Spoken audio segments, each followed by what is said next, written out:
Hey, how's it going, everybody? In this series, I'm going to show you everything you need to know to get started working with HTML. Then a little bit later on, we'll cover CSS. So why don't you go ahead and sit back, relax, and enjoy the show.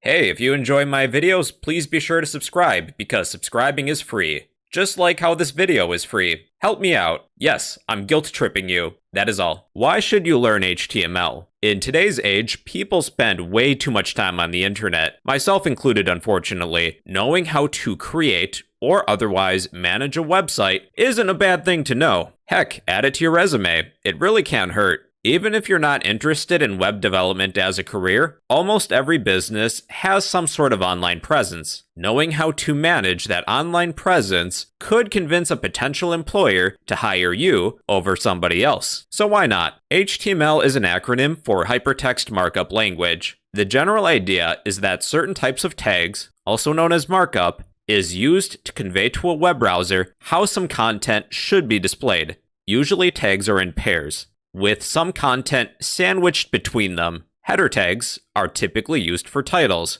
P tags are used for paragraphs of text. A tags are used for hyperlinks. HTML adds structure to a web page. If we were building a house, you could say that HTML is the foundation, the skeletal structure to support all content on a website. Then there's CSS. CSS means cascading style sheets. It's a language that adds style to a web page. In our house analogy, CSS would be equivalent to the decorations, design, and colors of the interior. To begin working with HTML and CSS, you'll need a modern web browser. You can use Google Chrome, Firefox, Microsoft Edge, Safari. Those are all fine. You'll also need a text editor as well, such as VS Code. It's free software that functions as a workbench for us to write code. In this next part, I'll show you how we can download and install VS Code.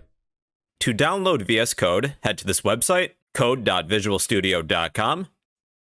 Look for whatever operating system you're using and download that version. I'm running Windows. I will download the Windows version. Then I will open it when it's done. Accept the agreement. Yes, I did read it that fast. Next. Next. I'll create a desktop icon. Next. Install. Launch Visual Studio Code and finish. We need a folder to hold all of the documents related to our website. Go to Open Folder. I'll place this folder on my desktop. New. Folder. I'll name this folder Website. Select Folder. There we go. We are now within our website folder. I'm going to create a new file. I will name this file index.html. Whatever your homepage is going to be, I would recommend naming it index.html. Most servers return the index file as the homepage, so it would be good practice for us to name the homepage index. Now what we're going to do is install the live server extension. Go to Extensions, look up Live Server, and install. Basically what this does is that when you update your HTML file, if you have a web browser open, it's going to update automatically. It'll save you some time. Alright everybody, now what we're going to do is fill in our HTML file. At the top, what we'll do is add a set of angle brackets, then type this, ! doc type HTML. This is a declaration that this document is an HTML5 document, which is the most recent version. Then we'll create a pair of HTML tags. We'll need an opening HTML tag and an ending HTML tag. You can tell that this is an ending tag because it has a /. Most tags are in groups of pairs. That's if there's typically content between them. This pair of HTML tags represents the root element of an HTML page. Between these two tags, we will add a pair of head tags.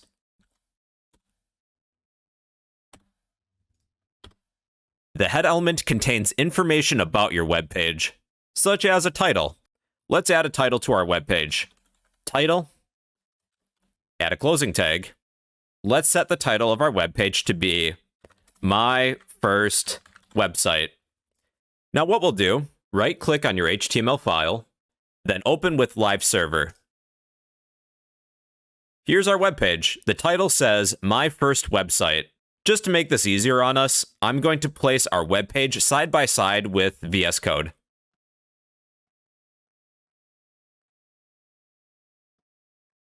When we save any changes, we can see that update automatically. The head element contains information about your web page, whereas in the body, let's add a pair of body tags after the pair of head tags. The body element contains visible content in your web page. Between our body tags, let's add a pair of h1 header tags. h1 defines a large heading. I'll add some text. This is an h1 heading. I'm going to save. That should update my HTML document automatically. This is an h1 heading. Let's try h2. Add a pair of h2 header tags. This is an h2 heading. Let's do h3. h3. This is an h3 heading. h4. This is an h4 heading. Then we have h5. This is an h5 heading. Typically, header tags are used for titles or other large text. Let's discuss paragraph tags. If you have a paragraph of text, you can place that within a pair of p tags. Some text goes here.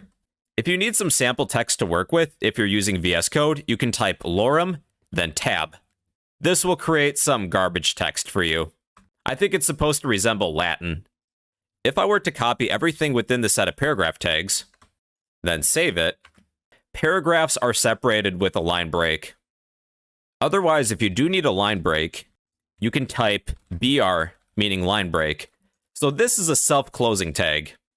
Pairs of tags usually have some sort of content between them. With a line break, that's a self-closing tag. We don't need a closing tag. So add as many line breaks as you need, wherever you need them. So that's a line break. There's also horizontal rule, which is HR. Think human resources, HR. That would add a horizontal line across your page. That might look pretty good after a title. Paragraph tags don't care about any spaces or new lines.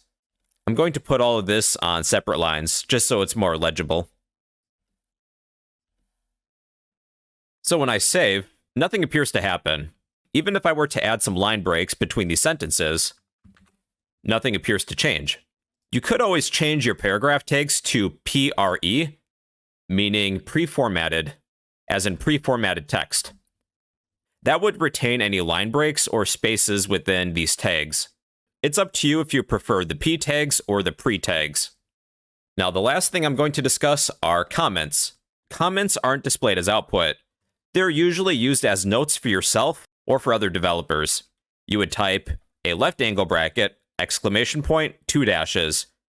Wherever your comment ends, you would type 2 dashes, right angle bracket. This is a comment.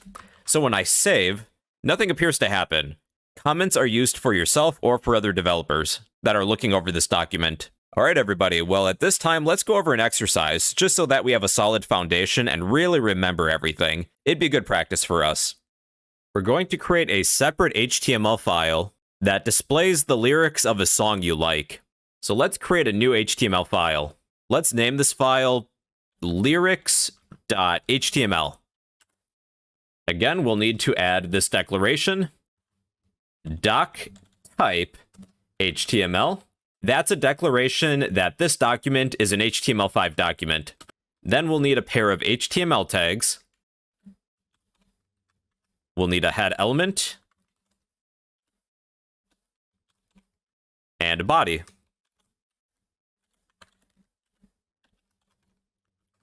Let's add a title to the head of our document. Title. Let's set the title to be My Song Lyrics. Then we will open this HTML file with Live Server. My Song Lyrics. Pick a song that you like. Within our body tags, let's add an H1 element. This will be the title. Copy the name of your song. Place it within this pair of tags. So that's the title. Add song by the name of the band or artist. I'll use H3 header tags. That's slightly smaller than H1. You know, maybe H4. I think that'd be better. I'll add a horizontal rule. That's HR. I'll add a pair of p tags. Take all of these lyrics, copy them, and paste them within the pair of p tags. I'd like to retain the spacing. Let's change the p tags to pre tags for pre-formatted text. That's much better. Let's add one line break after our horizontal rule. One last thing I'm going to do within the pre-tags, I'm going to add some blank lines between some of these verses.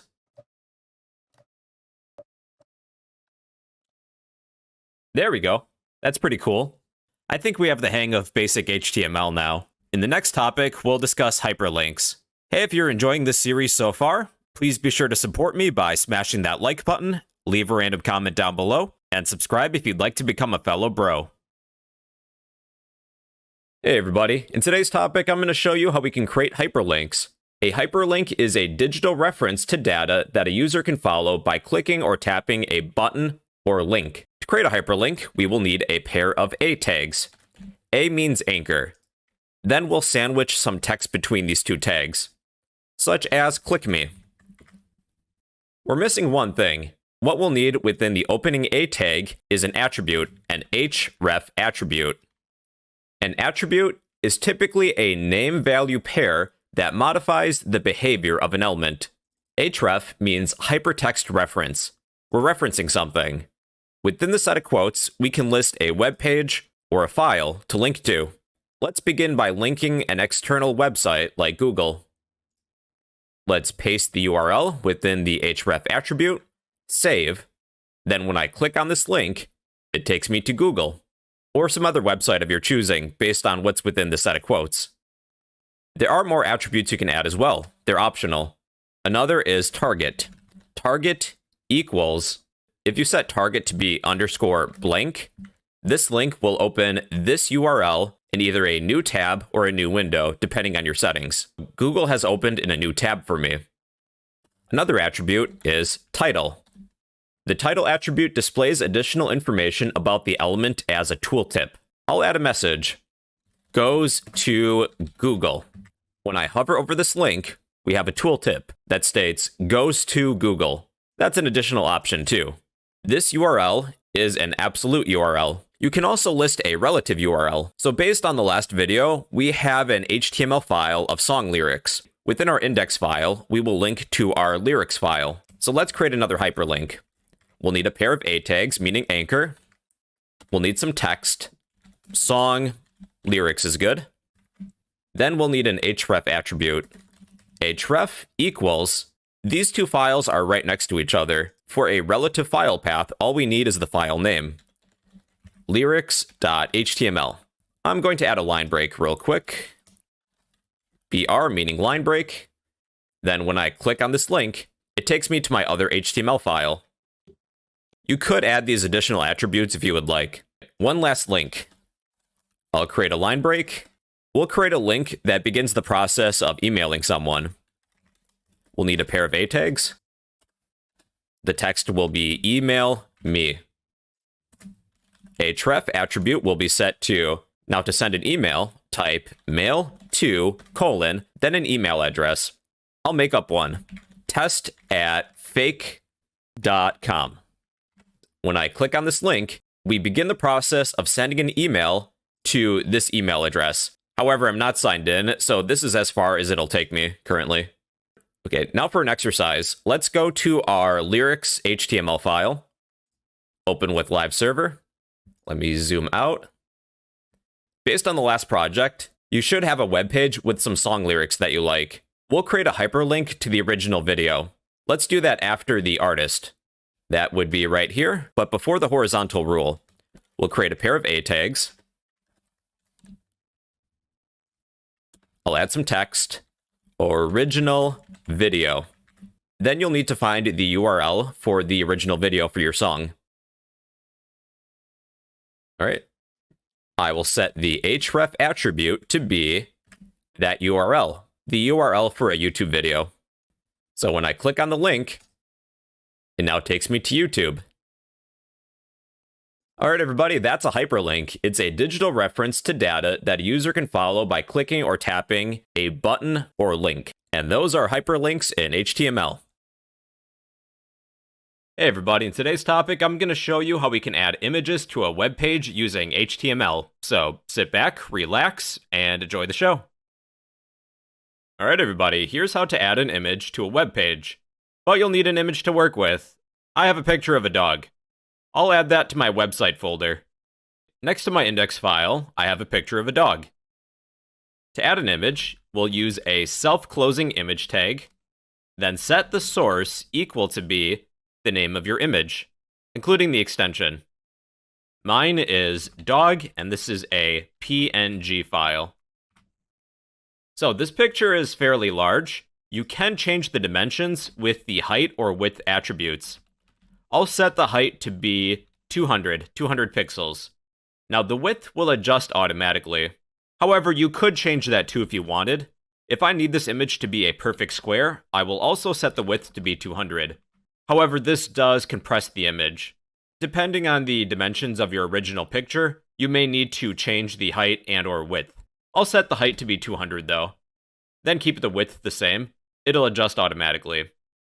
Now, for some reason, if your image isn't displaying, let's say that I get the file extension wrong. I'll say that this is a JPEG. Well, the image won't display. You can add alternative text with the alt attribute.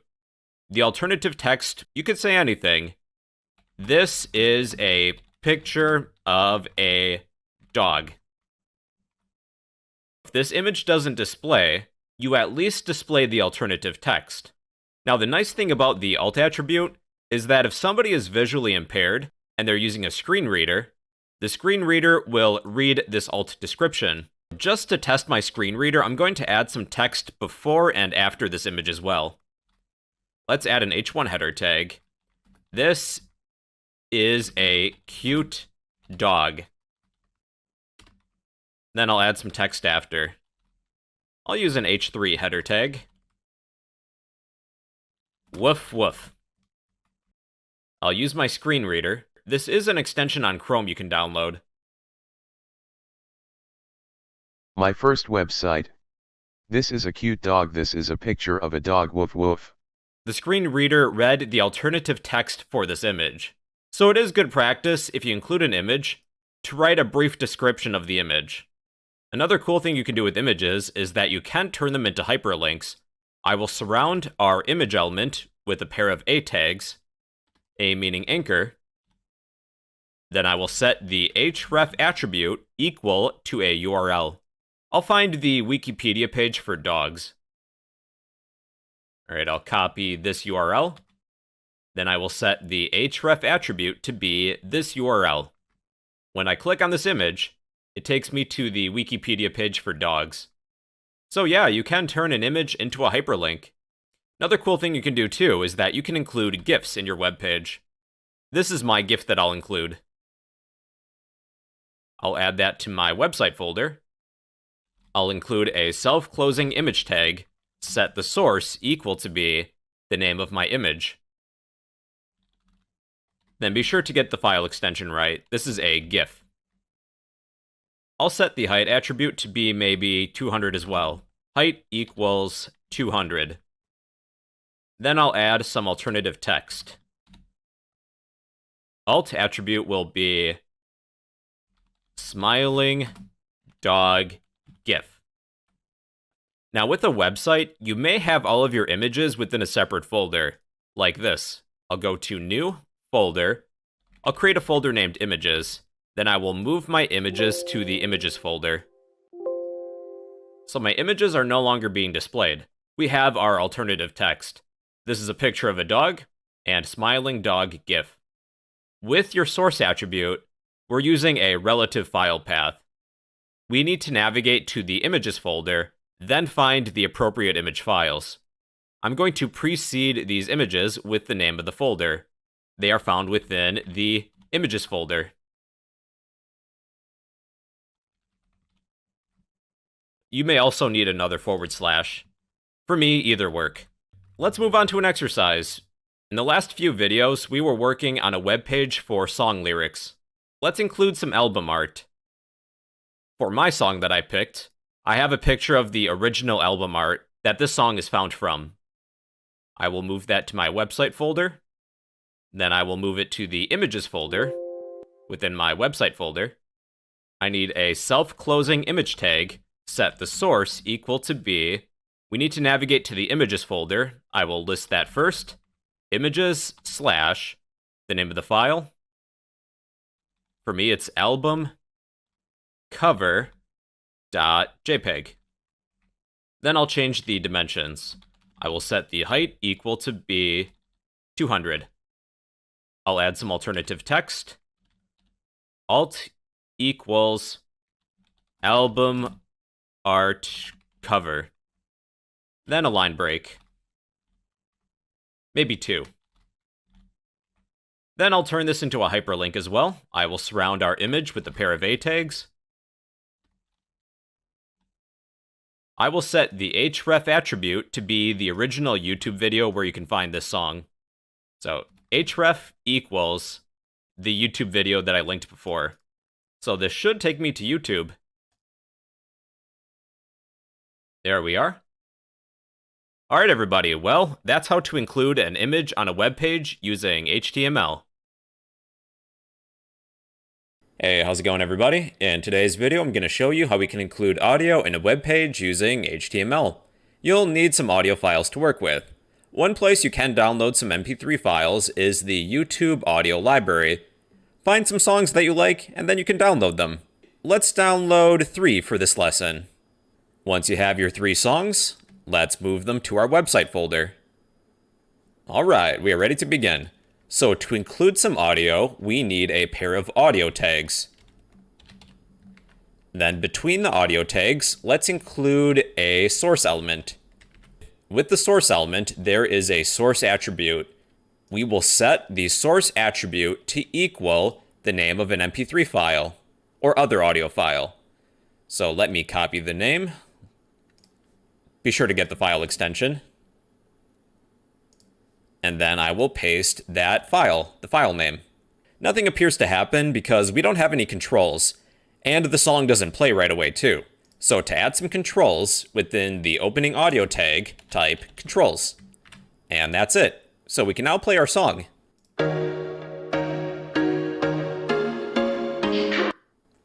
Or you can mute it, fast forward it, rewind it, set the playback speed, whatever.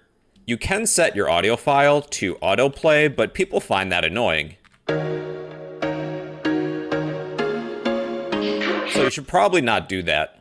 If we do want our song to autoplay, we should at least mute it using the muted attribute. So our song is playing, but it's muted until we unmute it. We can even have our song loop by using the loop attribute. So let me play this. Turn up the volume a little bit, fast forward to near the end, and let's see if it loops. And it does. Cool.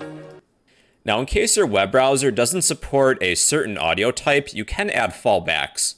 So let's say that we also have a WAV version of our audio file. I can include that as a fallback right underneath. But we should also specify the type, just to let the web browser know that this is an MP3 file and that this is a WAV file.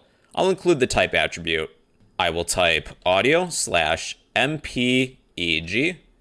I will also let the web browser know that this is a WAV file, audio/WAV. So just in case our web browser doesn't support MP3 files, I'm pretty sure that they all do nowadays, we will resort to our WAV file if we have a backup of the same audio file in WAV format.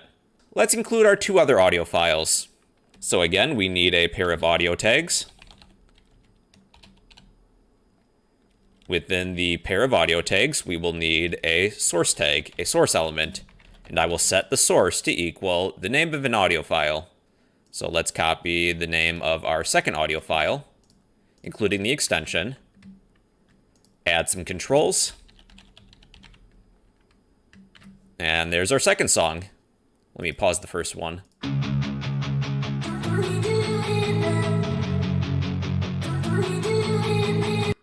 Let's add the last one.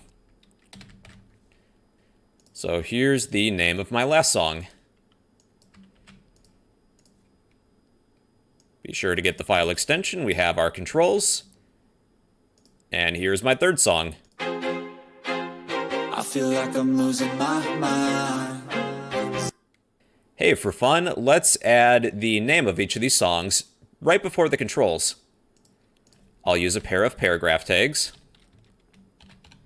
Then I will copy the name of the song and sandwich the name between the paragraph tags. So that's the name of my first song. Let's do this again with the second song. And the third.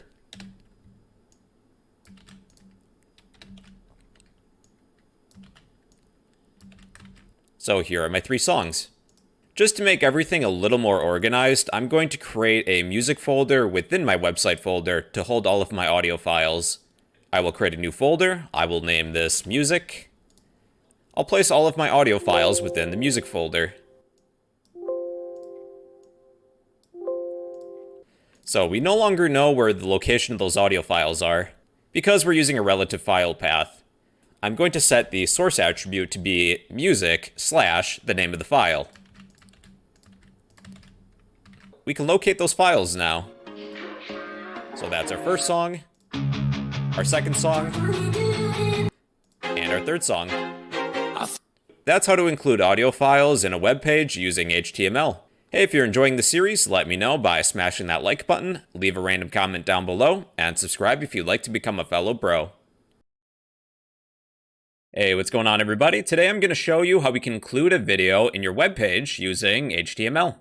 Alright, let's get started, everybody. In this example, you'll need a video file of one of a few formats. You can use either an MP4 file, WebM, or Vorbis OGG. I just so happen to have an MP4 file of me playing that new Zelda game, Zelda Tears of the Kingdom.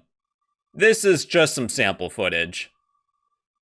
Once you have your video file, you're going to take it and place it right next to your index file within your website folder. To include a video, you'll need a pair of video tags. Within the opening video tag, we can set a source attribute to be either the relative file path or the absolute file path of that video. These two files are right next to each other. I only need the file name. My file is zelda.mp4. And there's my video, but it's humongous. We can change the height and/or the width. Let's change the width to be 500 pixels. That's a good size. The height will adjust accordingly, or vice versa. If I were to change the height to be 500, then the width is going to adjust accordingly. But let's keep it as 500. Here's our video, but there's no way to play it. We'll need to add a set of controls with the controls attribute. Now we can play the video. To have this video autoplay when the page loads, you can set the autoplay property. It should play automatically. But if it is set to autoplay, you should at least mute it, because people can find it annoying, especially if this video is loud.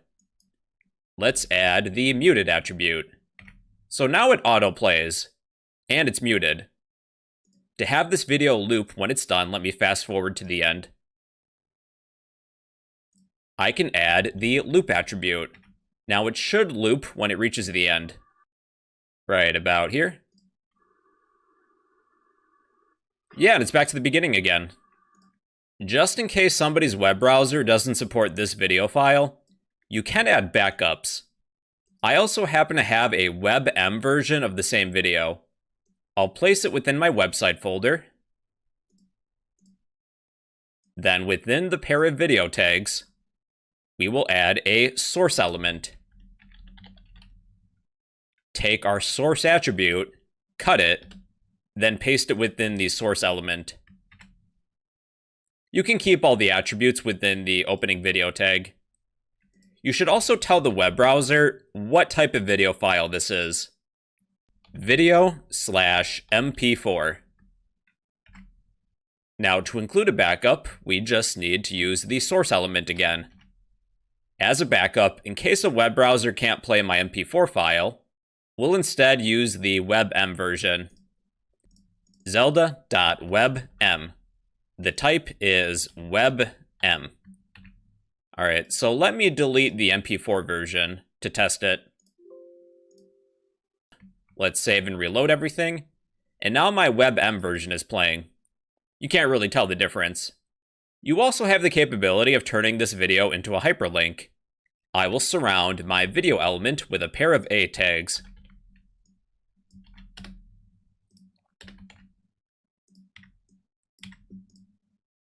Then I will set the href attribute to some URL. I'll set it to be the Wikipedia page for Zelda. Feel free to pick any page of your choosing. With the href attribute, I will paste that URL. Now when I click on this video, it should bring me to the Legend of Zelda Wikipedia page.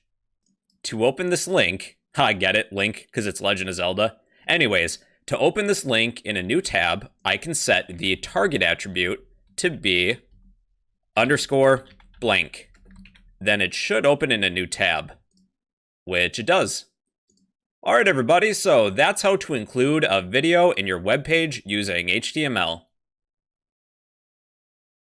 Hey everybody, today I'm going to show you how we can create a favicon for your web page. To create a favicon, you'll need an image to work with. Here's mine. I would recommend an image that's at least 96 by 96 pixels in width and height. Once you have your image, we'll save the image to our website folder. I'll right-click, save image as, find my website folder. Let's rename this image favicon. For a favicon, most modern web browsers accept ICO, PNG, GIF, JPEG, and SVG image files. So let's save our image. My image is now within my website folder. If you do need to make any graphical changes to your image, you can always use a program like Paint. This is a built-in program with most Windows operating systems. I'm pretty sure Mac and Linux have something like it too. If I do need to change the dimensions on my image, I can open it. Let's find that image. It's within my website folder. And here it is. If you do need to change the size of your image, you can go to Resize. You can either resize or skew your image. My image is at least 96 pixels. It's 176 for both the width and the height. Then you'll want to save your image afterwards to that website folder. Once you have your image, we're going to create a link tag. The link is self-closing. The link tag specifies the relationship between this document and an external source. The relationship attribute will be icon, because, well, we're adding an icon to our web page. The type will equal image / the type of your file. So I have a JPEG, I'll list JPG. Then we need an href attribute. That will be the relative file location. My image is within my website folder. I just have to list the file name. favicon.jpg. Let's take a look, refresh everything. And here is my favicon. Typically with a web page, I like to place all of my images within one folder. Within my website folder, I'll create a new folder named Images, and I'll place my favicon within my Images folder. So we no longer can locate that favicon. I need to change the relative file path of the favicon, because it's now within a separate folder. Preceding the name of my file, I will list the folder that it's in, images/favicon. And there it is again. Alright everybody, that's how to create a favicon for your web page using HTML.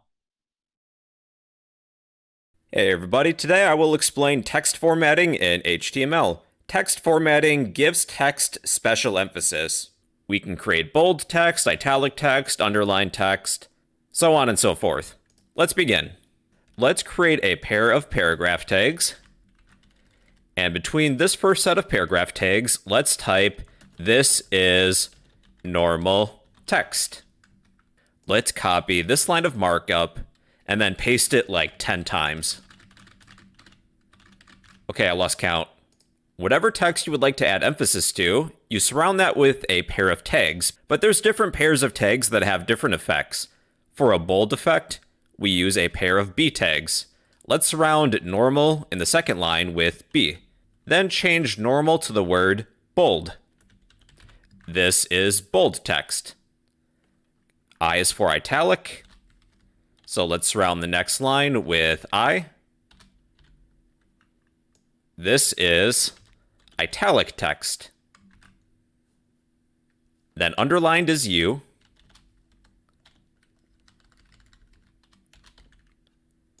This is underlined text. Deleted text, we would type DEL. This is deleted text. Big, BIG. This is big text.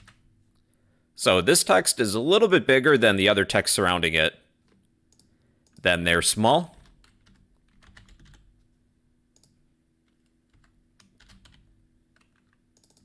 This is small text.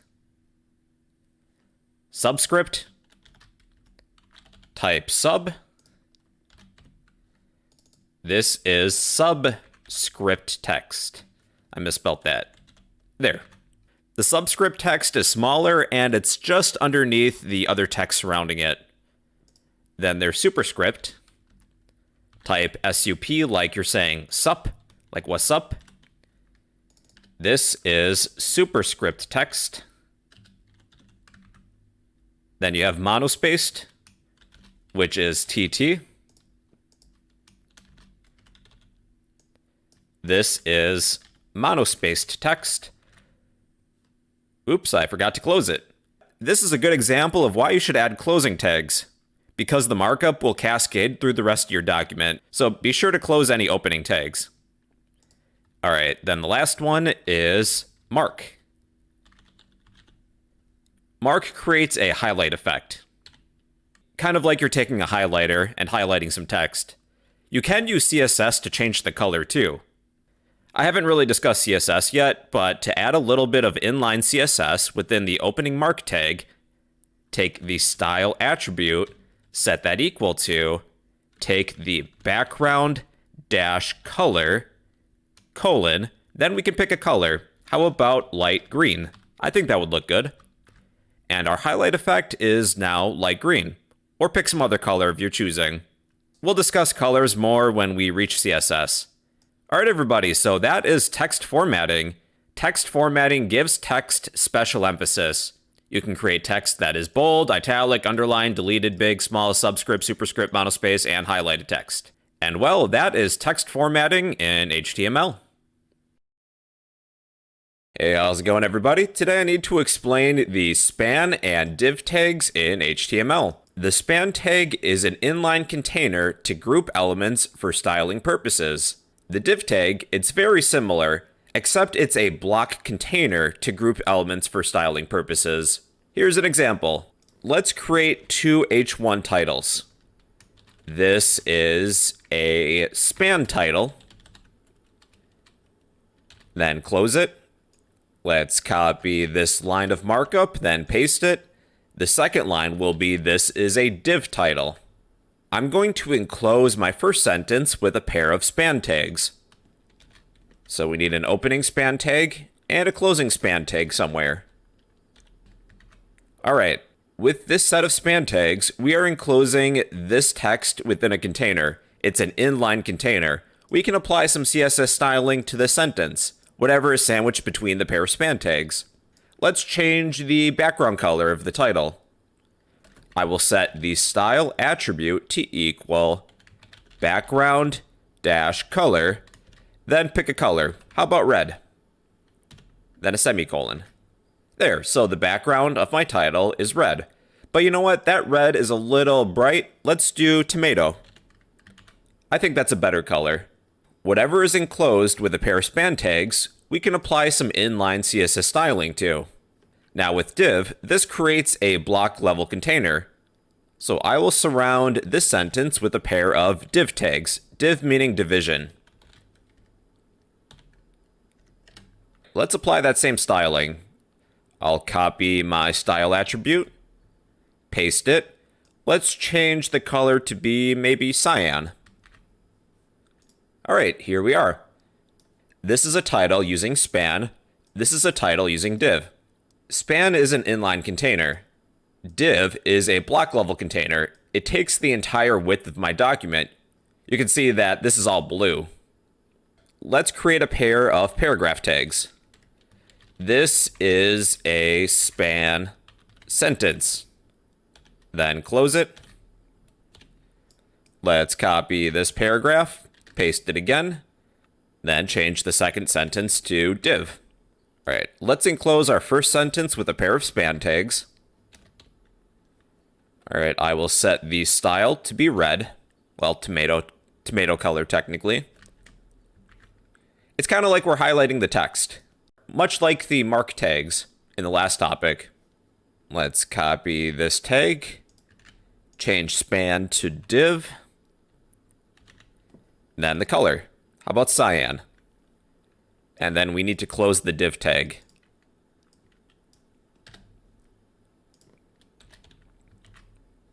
There we are. All right, now let's create two large paragraphs.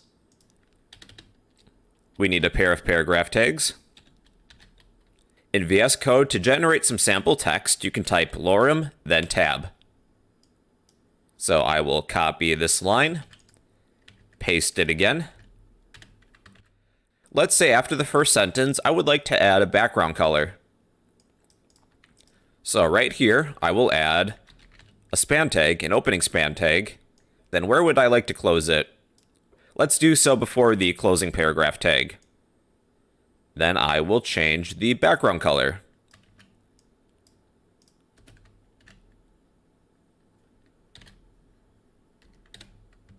All right, we have highlighted the second sentence. Let's do this with div tags now. With our next paragraph, let's create an opening div tag. Then we'll need to close it somewhere. Let's close it before the closing paragraph tag. And then I will change the background color.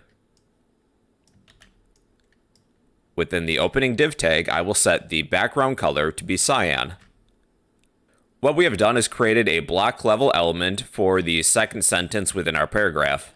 Basically speaking, we can use the span and div tags to group together HTML for styling purposes. Span is an inline container. Div is a block level container. We'll be using these more when we reach CSS. And well, everybody, those are the span and div tags in HTML. Hey everybody, today I'm going to explain how we can create different lists in HTML. There's 3 different types of lists that we'll discuss today: unordered, ordered, and description lists. For an unordered list, think of maybe a grocery list. The order of items doesn't matter. To create an unordered list, you need a pair of UL tags. UL meaning unordered list. Then between the pair of UL tags, you need list items. LI means a list item. So we have a little bullet point. Let's create a grocery shopping list. Maybe we need to buy milk. Let's create another list item. We need another pair of list item tags. Let's buy eggs. What else can we buy? Milk, eggs, bread. And what about coffee? There we are. Here's our unordered list. Each list item is bulleted. Hey, let's add a title to this list. Preceding the pair of UL tags, let's use maybe an H4 header tag. Let's say groceries. Here are the groceries I want to buy. The order doesn't matter, so we're using an unordered list. Now you can create nested lists too. Let's change coffee to coffee supplies. Then after this list item, we'll create another unordered list. Then we need more list items. So for coffee supplies, of course, we would need coffee or maybe coffee beans. Now we have a hollow bullet point. Maybe you need some creamer for your coffee and or sugar. So that's how to create a nested list within a list. Within your list, you can create another list. Now let's go over ordered lists. To create an ordered list, you need a pair of OL tags, meaning ordered list. Then you need some list items. What about a to-do list? So we need a list item. So number 1, that's first in our list, we need to eat breakfast. I'm going to add a title too. So let's use a pair of H4 header tags. This will be my to-do list. 1, we need to eat breakfast. 2, go to school or go to class. So that's number 2. Number 3, after class, you have to walk your dog. Then 4, maybe you have to go to work. All right, that is an ordered list. Use a pair of OL tags. Then lastly, we have a description list. This one's a little more tricky. A description list is made of key value pairs. You have a term and a definition. To create a description list, you need a pair of DL tags, meaning description list. We need some terms. To create a term, you type DT, then close it. So I play a lot of Dungeons and Dragons. Let's create some definitions for some mythological creatures, like a dragon. So that's my term. Let's create a few other terms. Dragon, phoenix, vampire, and werewolf. So these are the terms. Underneath each term, we can add a definition. We'll need a pair of DD tags for description definition. I'm going to Google each of these creatures, then just paste the definition that I find. So for a dragon, I'm just going to copy this definition, then paste it within the DD tags. Here's my term, and here's my definition of that term. Dragon, a mythical monster resembling a giant reptile, sometimes shown as having wings. Let's do this with our other definition terms as well. Next, we have phoenix. Phoenix definition, an immortal bird associated with Greek mythology. We'll need a pair of DD tags. Add your definition, then close it. Here's my second description definition. Then we need vampire and werewolf. Vampire creature definition. Let's copy this. Create another pair of DD tags. Then paste that definition. Here's the definition for vampire. Then lastly, werewolf. Werewolf creature definition. An individual that can shapeshift into a wolf. So DD, close it, add that definition. And there's our definition for werewolf. So that's a description list. In a way, it's made of key value pairs.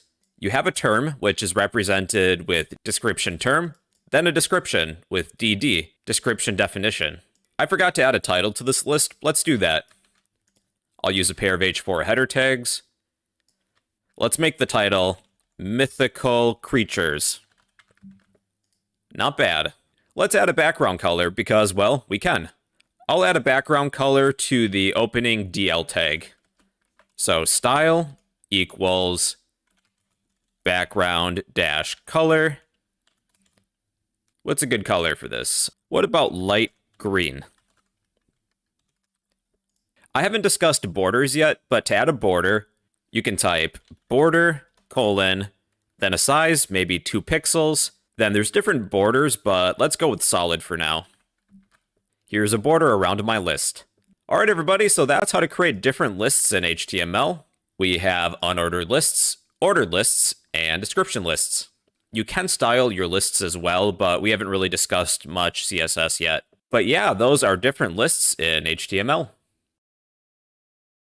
Hey everybody, today I'm going to show you how we can create a table using HTML. Let's create a table of store hours for a fictional business. I'll create a title using H3 header tags.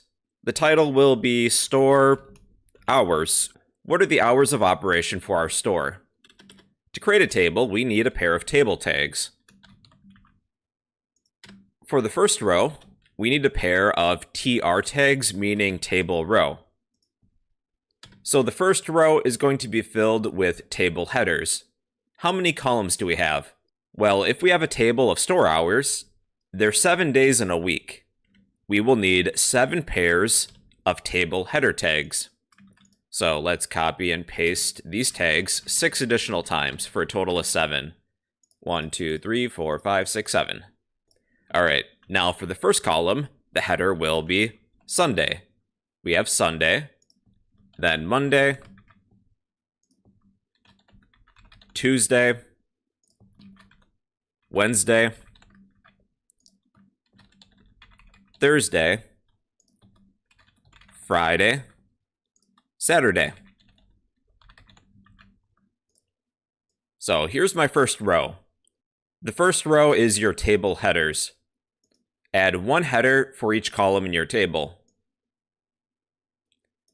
For another row, we need another pair of TR tags, meaning table row. So for my second row, I'll include table data. We need TD tags. So we'll need a total of 7.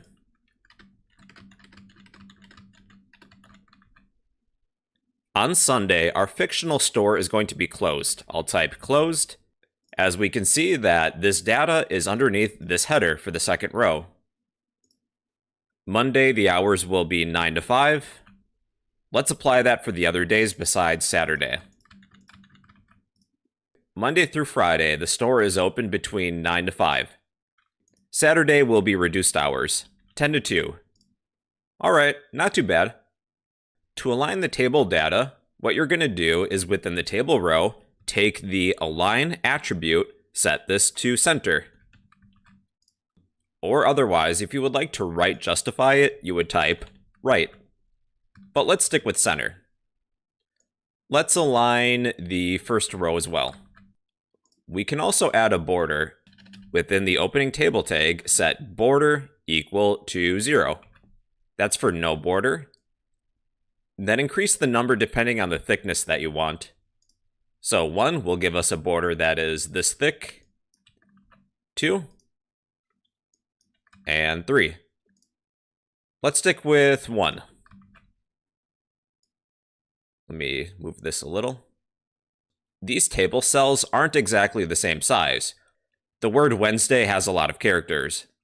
Within each of these header tags, I will set the width to be maybe 100. This column is a little bit larger now. Let's copy the width and make each header have a width of 100. Okay, this table is all uniform now. But if we were to shrink this window, the cells would be compressed. Okay, let's change the background color. Let's begin with the table. I will set the style attribute to be a CSS property. Let's set the background dash color to be black. The whole table is black now, so let's change the color for the headers.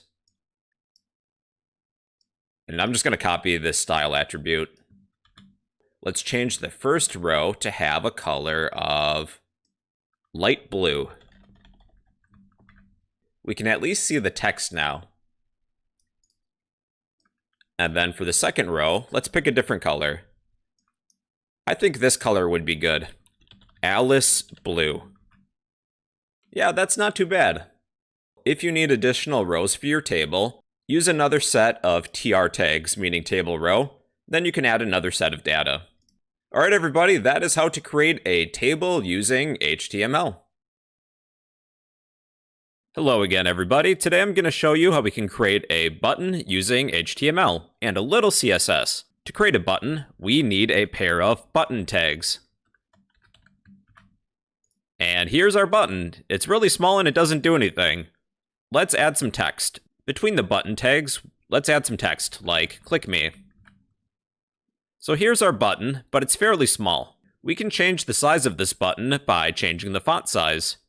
We will need to access the style attribute, then set the font size property to a larger font size. So font-size, 25 pixels is good. The size of our button will adjust accordingly. Let's change the background color. Separate each of these CSS properties with a semicolon. Let's change the background dash color to be gray. So that's how to change the background color. To change the font color, type color, colon, then some color, like light blue. You can round the corners by setting a border radius. So that's another CSS property. Border dash radius, colon. Let's begin with 5. That will round the corner slightly. You can increase the amount of pixels for a more rounded border. Let's try 25. That's not too bad. So this button currently doesn't do anything. What I'm going to do is turn this button into a hyperlink. When we click on the button, it will take us to maybe Google. We need to surround our button with a pair of A tags. I will set the href attribute equal to some URL, like Google. So when I click on the button, it takes me to Google. Or if we had another HTML file, we can go there too. I'll create a new HTML file named maybe page2, page2.html. Let's generate some HTML. In VS Code to do that, type an exclamation point, then tab. All I'm going to add to page 2 is an h1 header tag with the title of "This is page number 2." I'll set the href attribute to be the name of that HTML file, page2.html. Page2.html. When I click on the button, it brings me to my second page. I haven't discussed JavaScript yet, but we can have a button execute some JavaScript code. This part of the lesson is outside the scope of what I would normally teach at this point in time, but if you're interested, here's a little bit of JavaScript. Again, it's not necessary to learn this at this level. If you would like to execute some JavaScript code using a button, we need a pair of script tags for JavaScript. Within this pair of script tags, I'm going to define a function. Function, you can come up with some function name. This function will do something. Then you need a set of parentheses, then a set of curly braces. Buttons have an on-click attribute. We can have the button do something if it's interacted with. The on-click attribute is going to be the name of my function, do something. When we click on the button, execute this function. What do we want to do? I'll change some text on the screen, but we'll need some sample text to work with. I'll create a pair of paragraph tags. Let's say hello.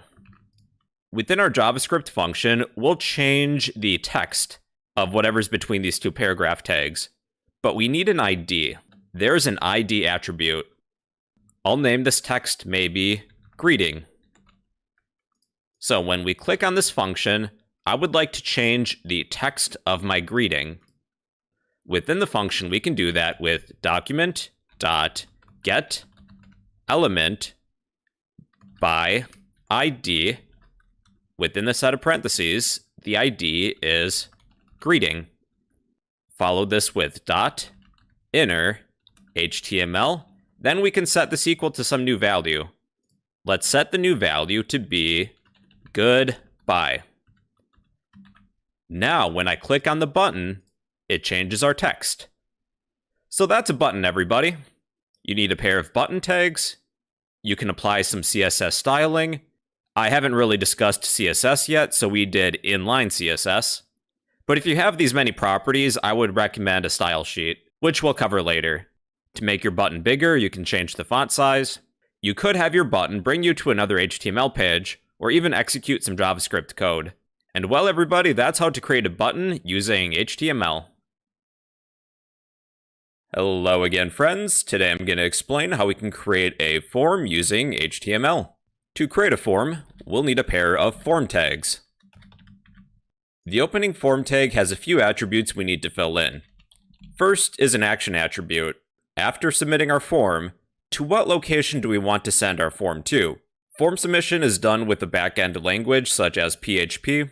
you might see a file name such as index.php or action page or something of that nature within your action attribute. We're not actually going to do a form submission, but just be aware that the action attribute sends data to this location, to this file. The file listed really can be anything, but that's outside the scope of this lesson. You'll also see a method.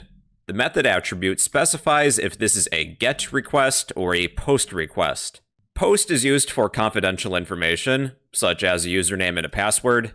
GET is for insensitive data, basically. Again, this is outside the scope of HTML at this point in time. If we have a form and we're sending sensitive data, we should use POST. Now let's create some elements within our form. The first thing we'll create is a text box. We need a self-closing input tag. So here's our text box. By default, the type is a text box, but we can specify that with the type. So type text. There's other different types like passwords, emails, telephone numbers. We'll cover that pretty soon. We have a text box, but if a user sees this text box, they probably don't know what they should enter in. Let's add a label to the text box. Preceding my input tag, I will create a pair of label tags. What do we want our label to say? Maybe username. We're telling the user, hey, we want you to enter in your username. If somebody is using a screen reader, if they're visually impaired, we should add a for attribute. What is this for? Well, this is for my username.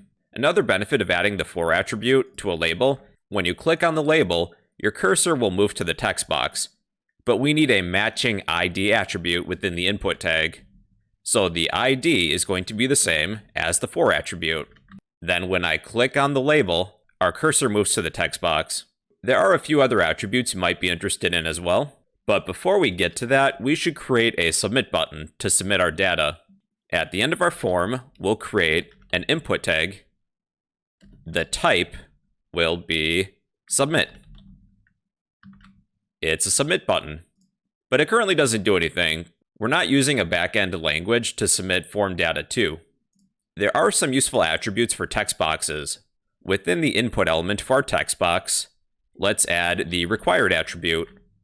In order to submit this form, we need to type in a password. If I just leave it blank, then hit submit, we have this little prompt. Please fill out this field. I can't submit this form until I type in something. Then I can submit it. You could set a minimum and maximum length. That's another attribute. Min length equals then some length. The minimum length for a username is 6 characters. Let's type in just 3 or some other number below 6, submit. Please lengthen this text to 6 characters or more. I'll come up with a different username, then submit, and that appears to work. You also have the capability of setting a maximum length with the max length attribute. Let's make the max length 15 characters. So let's type in a username. I'll add a bunch of characters afterwards. So I can't type in any more than 15 characters. There's a maximum. To reset your form, there's a reset button. Let's copy this input tag, paste it, then change type to reset. So here's my reset button. I'll type in a username, press reset, then we can reset the data for our form. But afterwards, I'm just going to add a break line, just to put the submit button on a new line. With text boxes, you can add a placeholder to give the user an idea of what we want them to enter in and in what format. I'm going to add a placeholder attribute. What do we want our placeholder to be? I don't know, SpongeBob SquarePants, or maybe just SpongeBob. So the placeholder is faded. It gives a hint to the user as to the format in which they should enter in information. If I were to click on this text box, the hint is still there until we type in something. Okay, let's cover passwords. To create a password, we'll use an input tag. The type is going to be password. We should probably add a label to let the user know that we would like a password. So I'm just going to copy the label that we have for our username. The for attribute of our label should match the ID attribute of our input tag. So the ID is going to be password. The for attribute of the label will be password. And then change the text too. There we are. I'm just going to change one thing. After my password, I'm going to add a break line. So I will add that here. All right, so with the password, the text is hidden. I can type in a bunch of characters and you can't see it. You could add some of these attributes as well, like a minimum length, maximum length, and the required attribute. So I'll copy those and paste them within the input tag for my password. I can type in a username. If I attempt to submit this form data without a password, we have that prompt, please fill out this field. That's because we have the required attribute set. There's also a minimum length and a maximum length set too. I'm required to type in a password that's at least 6 characters long. Right now, this is only 5. Anything between 6 and 15 is okay. For the rest of this demonstration, I'm going to get rid of these attributes. Let's cover email next. I'll create a label first. This will be for email. The text will be email. Then we'll need a corresponding input tag.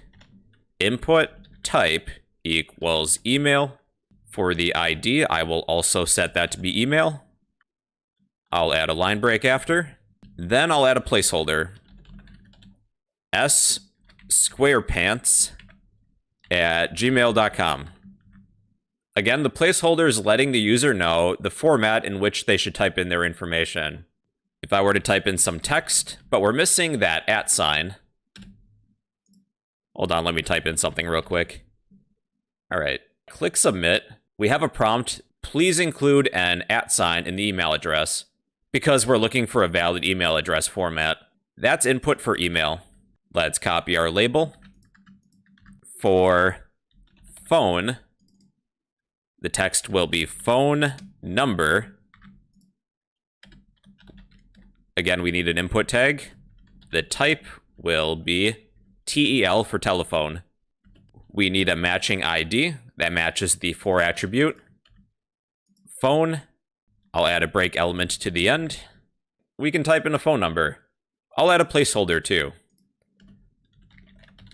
Placeholder equals, with American telephone numbers, you have 3 digits, such as 123, dash, then another 3 digits like 456, dash, then 4 digits, 7890. So currently we can type in any numbers, then submit them. Hold on, I need a username. We can limit the format in which a user can type in some numbers for a phone number. We would need a pattern attribute. For the digits 0 through 9, within a set of straight brackets, you would type 0-9. Then how many digits do you allow afterwards? 3. Then we'll need a dash that's required, add a dash. Then another 3 digits, 0 through 9, 0-9. Then another 3 digits, dash, numbers 0 through 9. Let me move this in a little bit. Then I would like 4 digits. So now our phone number needs to be in this format. 3 digits, dash, 3 digits, dash, 4 digits. 123, dash, 456, dash, 7890. Hold on, I'm going to get rid of this required attribute just because it's kind of annoying right now. 123, dash, 456, dash, 7890. There, that seems to work. But if I were to type in a random amount of numbers, well then we don't meet this pattern. Matching this pattern is required in order to submit this data. Alright, then we have dates, like a birth date. We'll need a label. This will be for a birth date. For B-day. Input type equals date. The ID should match the for attribute of the label. Then I'll add a break element. So with dates, there's an interactive calendar to select a date. Pretty simple. Then we have a number element. A user is going to enter in a quantity, like they're buying something, like how many do you want? Let's change the text to quantity. For quantity, we need an input element. The type will be number. ID equals quantity. Then I'll add a break. So here's our quantity. We can use these arrows to go up or down. However, normally you can go into negative numbers. We can set a minimum and a maximum.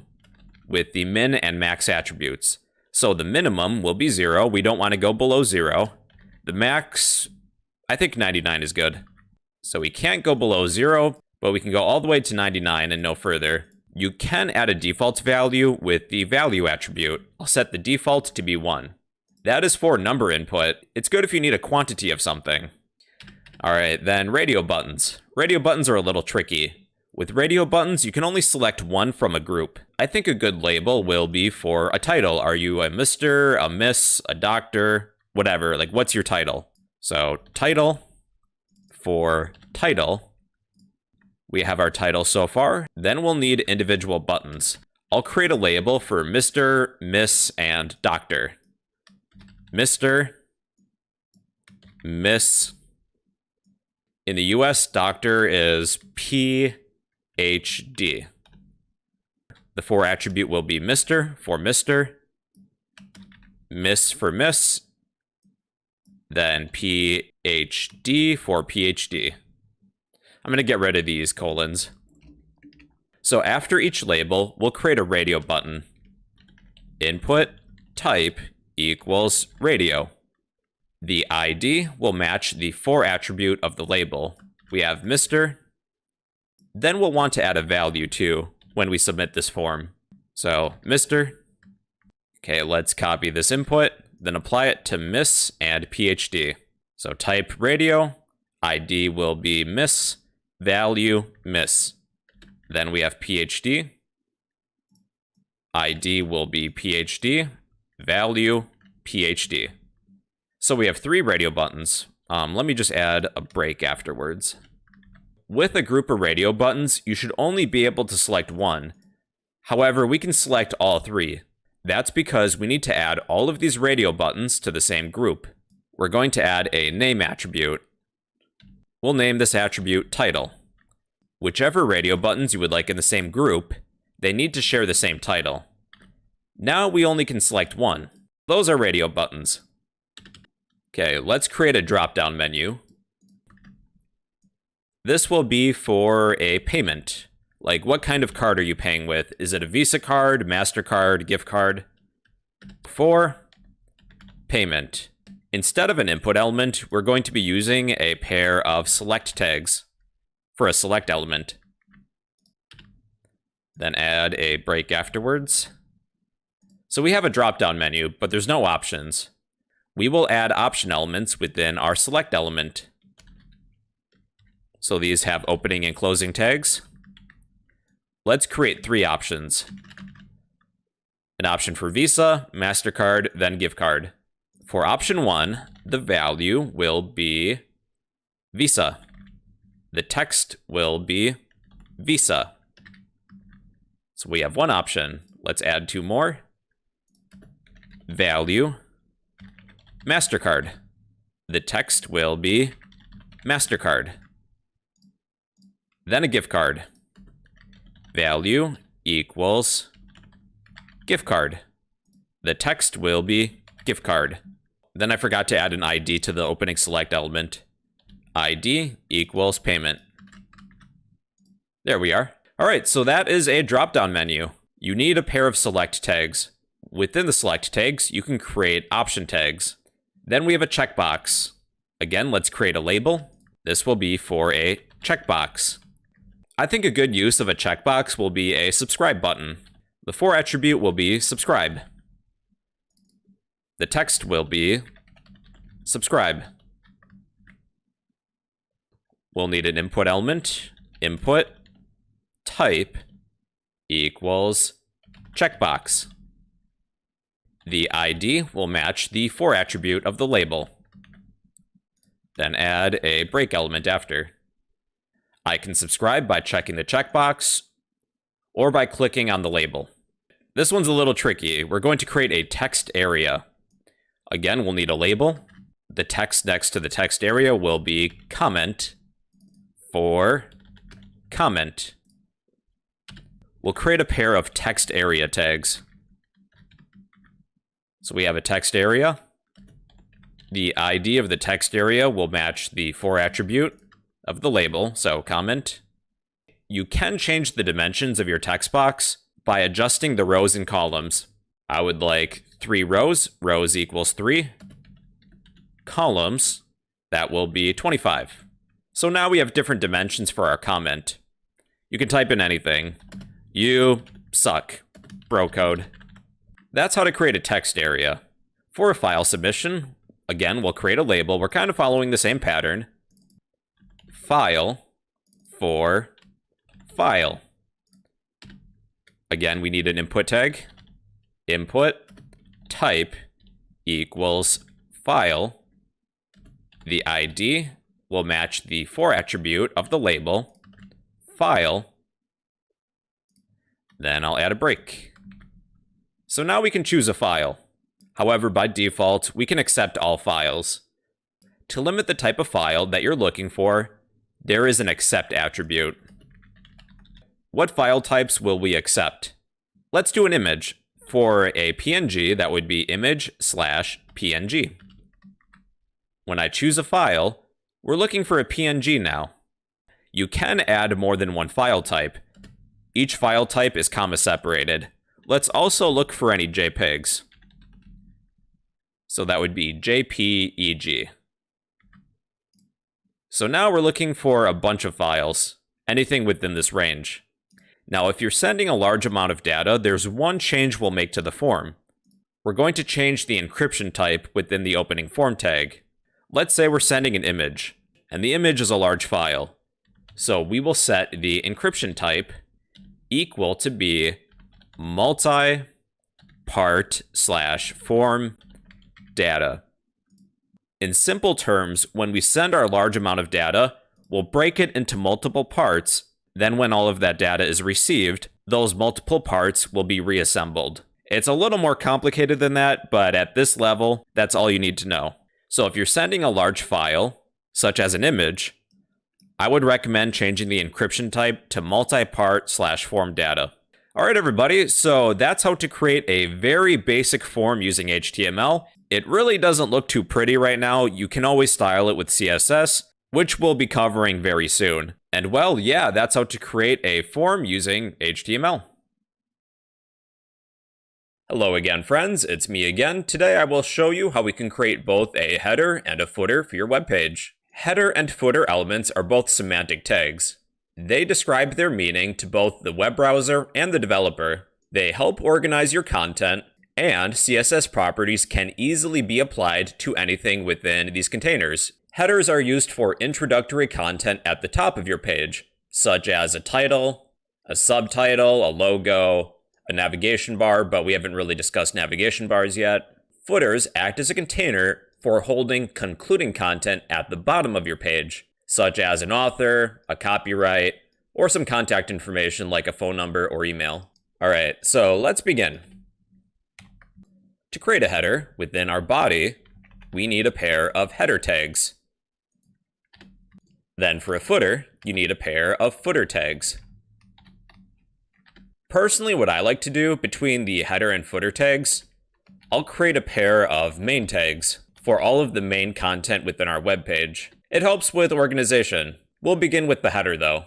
The header element is a container for holding introductory content at the top of our page. This is where you may see a title, like an H1 header element. For our H1 header, I think welcome to pick your name or your business or organization. I'll just use my YouTube channel name. A header is a good container to hold the title for your web page. You could include a logo or a navigation bar. Navigation bars are a little tricky. We do need to know a little bit more CSS for navigation bars, but let's include some hyperlinks and make like a really basic navigation bar. href equals, I won't set a location. It's not really necessary for this example. We'll just have a hyperlink that goes nowhere. So we have home. Let's create 3 more hyperlinks. Home, about us, products, and contact us. The header of your document, it also tends to be a good place to hold navigation links too. Then to make this a little more fancy, I'm going to add a horizontal rule with a self-closing HR tag. Okay, that's not bad. Another use of header and footer elements is that it makes CSS styling a little bit easier. I haven't yet shown how we can apply CSS style sheets. We're going to use a little bit of inline CSS. All I'll do is change the background dash color to be whatever color you want. I'll pick medium purple. Anything within the header, I would like to change the background color to purple, or you could change the font or the font size, anything else. It's very helpful to put your content within a container. So within my main section, I'll include an image. I do have one ready. Feel free to follow along if you want. Within my main element, let's begin with the title for the main content. I'm going to use a smaller heading like H4. What would be a good title for the main content? Check out these cool moves. Maybe I'll use a colon. I'll include an image. We need a self-closing image tag. The source will equal the name of my file, including the extension. And it is good practice to add some alternative text. Profile pic is good. So there's my image. Then I'll add some text within a paragraph. We need a pair of p tags. I'll generate some sample text in VS Code. You can type lorem, then tab. And here's some sample text. So that is the main content of my page. Lastly, let's work on the footer. The footer is a container for holding concluding content at the bottom of your page. I'll begin with a horizontal rule because I think that looks good. Let's include some information about the author. Author, colon, type in your name. I'll add a line break after. So we have author, then a copyright symbol. Using HTML to include the copyright symbol, you can type ampersand, copy, semicolon. So we have a copyright symbol. I'll add the text copyright reserved, then add a break. Then I'll add an email. This will be a link. We need an anchor tag. Set the href attribute to be mail to, colon, then an email address. I'll make one up. brocode@fake.com. Close the anchor tag. Then I need some text. brocode@fake.com. Feel free to use your own email. I'll make my email a little bit smaller by using a pair of small tags.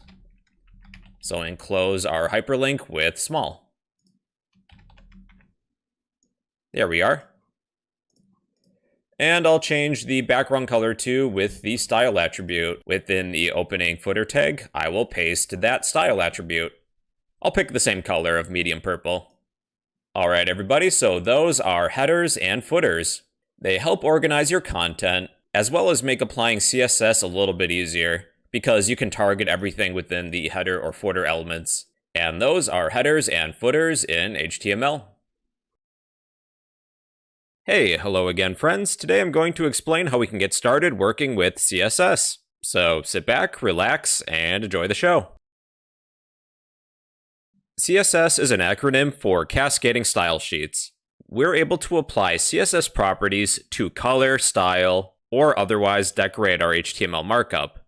There's 3 different ways in which we can apply CSS: inline, internal, and external. We'll begin with inline. Suppose we have an H1 header tag with the title of "This is my website." Let's create a few paragraphs. We need a pair of paragraph tags. We need some sample text. I'll type lorem, then tab. I'll copy this paragraph, then paste 3 additional paragraphs. So we have a total of 4. To apply some CSS styling to one of these elements, for example, the body of our document, we'll select the opening tag, set the style attribute to be, we can list one or a few CSS properties. Let's change the background dash color of our body to be black. The background is now black. Let's change the font color of the H1 heading. Style equals color, that's for the font color. Let's pick white. Then we'll do this for the paragraphs.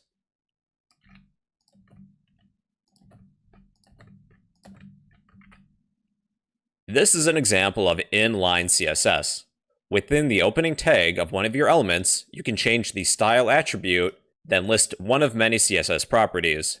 Another method of applying CSS is internal, as in an internal style sheet. I'll undo these style attributes. To apply an internal CSS style sheet within the head of our document, we need a pair of style tags.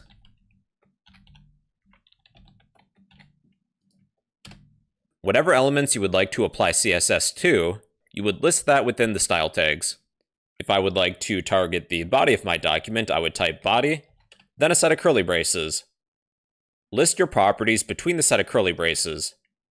Let's change the background dash color of the body of my document to be black. Let's change the H1 heading, H1 curly braces. Then I will list some CSS properties. Color, white. Then let's change the paragraphs. P, curly braces, we're selecting all of the paragraphs. Color, white. So that's an internal style sheet. Within the head of your document, you need a pair of style tags. List the element you would like to select, add a set of curly braces, then list one or many CSS properties. Let's remove the internal style sheet. Now we'll create an external style sheet. External style sheets are probably the most popular method because we can make a style sheet that's reusable. To create an external style sheet within our website folder, we're going to create a new document. I'll name this document style.css. We need to link this style sheet to our HTML file. We can do that within the opening head tag by using a link tag. We need to set the relationship attribute to be style sheet. We're letting the web browser know that we're linking a style sheet. Then we need an href attribute set to the relative file path of our style sheet. They're right next to each other. I only need the file name, including the extension, style.css. We have now linked this style sheet to this HTML file. Using this external style sheet, we can select specific elements from our HTML file and apply CSS properties. We will select the body of our document, body, curly braces. I would like to change the background dash color to be black. Let's change the color of the H1 header tag, color, white. Then the paragraphs, P, curly braces, color, white. If you do need to apply CSS properties to one specific element, such as this first paragraph, we can create an ID within the opening tag. ID equals, think of some unique name. I'll name the first paragraph P1. Let's do this with the other paragraphs. The second paragraph will be P2. The third will be P3. The fourth will be P4. I'm going to delete these lines. To select an element by ID, you'll use a hashtag, then the ID, so P1. What would I like the color to be? Let's change the color to red. I'll select another ID, P2, curly braces. I'll change the color to be orange. P3, color will be yellow. P4, color will be green. You can also apply CSS properties by a class, a group. Within each of these paragraph tags, I will add the attribute of class. The first paragraph will be odd. It's an odd number. The second paragraph will be even. The third paragraph will be odd. The fourth paragraph will be even. To apply any CSS to a class, you'll type dot, then the name of the class. Any elements within the odd class, let's change the color to be red. The first and the third paragraphs are both red because they belong to the odd class. We applied the color red to anything within the odd class by using dot, then the name of the class. Let's change any elements within the even class to be blue. If we're selecting a class, we type dot, the name of the class, even in this case. We'll change the color to be blue. The second paragraph is blue, along with the fourth. They're both part of the even class. Another nice thing about external style sheets is that you can apply them to more than one HTML file. Let's create a second HTML file. I'll name the second file page2.html. To generate some boilerplate HTML within VS Code, you can type exclamation point, then tab. I'll open page 2 with live server. This is page 2. I'm just going to copy all of this and make a few changes. Paste everything within page 2. Let's change the title to be this is page 2. And we have 3 paragraphs this time. We have our index file and page 2. To link an external style sheet to page 2, again, we need that link tag. Set the relationship attribute to be style sheet. Then the href attribute will be the relative file path. They're right next to each other. I only need the file name, style.css. Now when I save and refresh the page, we have applied all of our CSS from the style sheet to page2.html. External style sheets are reusable, so they're pretty nice and convenient. Alright everybody, so that is an introduction to CSS. With CSS, you can change the font, the color, add decorations. We'll get more into that soon. You can apply CSS inline with an internal style sheet or external style sheet. And that is an introduction to CSS. Hey everybody, in today's video I'm going to show you how we can apply CSS colors to our website. So sit back, relax, and enjoy the show. We'll need 4 paragraphs to begin with.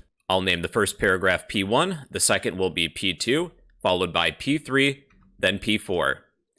We can change the background color of an element or the font color. Let's begin with the background color of the body of our document. Within our external style sheet, I will select our body element. I'll change the background color property to be. Now, with colors, we can use names, we can use RGB values, hexadecimal values, or HSL values. For the first example, we'll use named colors. There are multiple sites in which you can find named colors. Let's go with this one, slate gray. Background color, slate gray. Save your changes, and there you go. The background color is now slate gray. Let's change the font color of our P1 paragraph. I will select the ID of P1. I will change the color, that's the font color, to be, do they have tomato? Yes, there is. For P1, let's change the color to be tomato, because I like tomatoes. Those are named colors. Another option is RGB values. For paragraph 2, we will set the color to be a set of RGB values. RGB, then a set of parentheses. R meaning red, G meaning green, B meaning blue. I would recommend looking up a color picker for this. I would like a light bluish color. So let's select, that's good. You'll find a set of 3 values for RGB. These values range from 0 to 255. We will paste those 3 values within the set of parentheses, and there's that blue color. Let's do this with the background color too. Let's change the background color from a named color to RGB values. RGB, parentheses. Let's go with whatever color this is. 41, 41, 41. And there's that new color. Then we have hexadecimal values. For P3, we will change the color to be some hex value. Let's go with the green color. That's decent. Hexadecimal values are a combination of numbers and letters. The letters range from A to F. We'll copy this hex value, then paste it. Hex values with CSS should start with a hashtag. And there's that green color. Let's change the background color again. Let's go with the lighter color this time. 54, 54, 54. There we are. Okay, lastly, we have HSL values. For P4, color, colon. Now, if you're using VS Code, here's a little trick. We can pull up a color picker. Let's type a color like black, click on the box, and there's a color picker that's built in. For HSL, we can click the top bar here. H meaning hue, S meaning saturation, L meaning lightness. Let's go with the purple color. We have one value, then 2 percentages. Let's change the background color again, using HSL. I'll pick something a little bit darker. That's good. Alright everybody, so in conclusion, with CSS colors, you can pick either color names, RGB values, hexadecimal values, or HSL values. Through the remainder of the series, we'll be using HSL. And well everybody, that's an introduction to CSS colors. Hey, how's it going everybody? In today's video, I'm going to show you everything you need to know to get started working with fonts and Google Fonts in CSS. So sit back, relax, and enjoy the show. Alright, let's get started everybody. We will need an H1 element. Why don't you go ahead and type in your name? If your full name's pretty long, just use your first name, I guess. And we'll need a paragraph. To generate some text in VS Code, you can type lorem, then hit tab. That is good enough for now.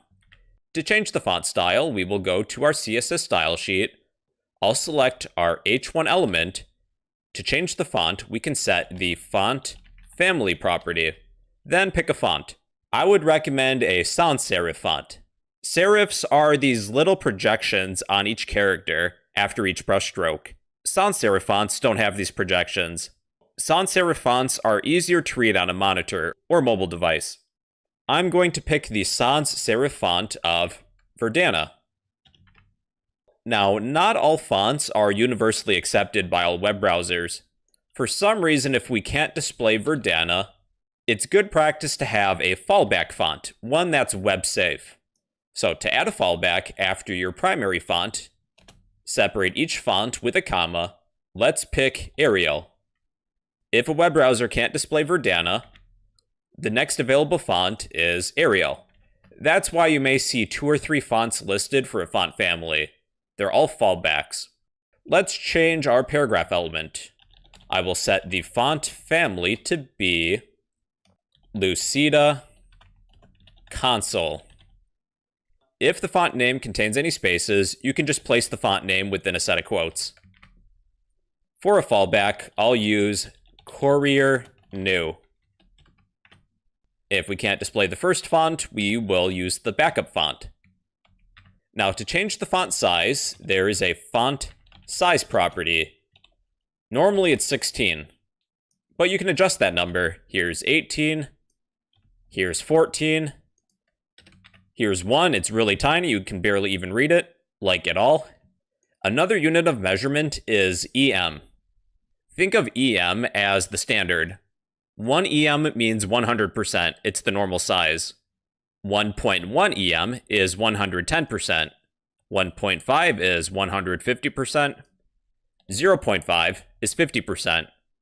You may see either pixels or EM as a unit of measurement for the font size. Let's stick with 1 EM. You can change the font weight. Normally this is normal. You can change that to bold if you so choose. There's also font style. Again, it's normally, well, normal. You can change that to italic. That's enough for basic fonts. Now I would like to introduce Google Fonts. Head to this website, fonts.google.com. This website is free to use. Find 2 fonts that you like. You can also narrow down your search too. For example, I do not want any serif fonts because they're difficult to read on a monitor. I'll just use these 2 for convenience. I'm going to open these in a new tab. Alright, we have Roboto and Open Sans.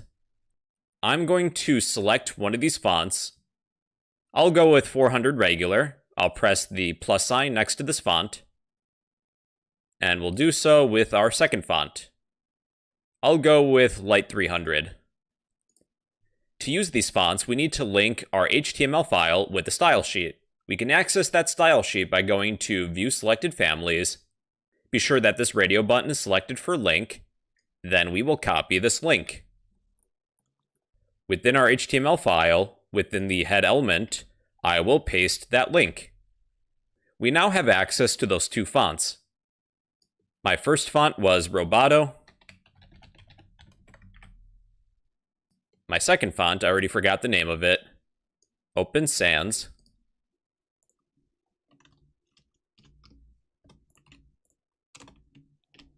And there we go. That's how to link to the Google Fonts API. Now, if you do prefer, these fonts can be loaded from either a remote server or locally installed on a user's computer. For convenience, I'm going to create a new folder within my website folder named Fonts. Then heading back to Google Fonts, View Selected Families, I will download all. Once we have our file, it's a zip folder. I'm going to unzip it. We are looking for these TTF files. They look something like this. All we need to do is drag and drop these TTF files into our fonts folder.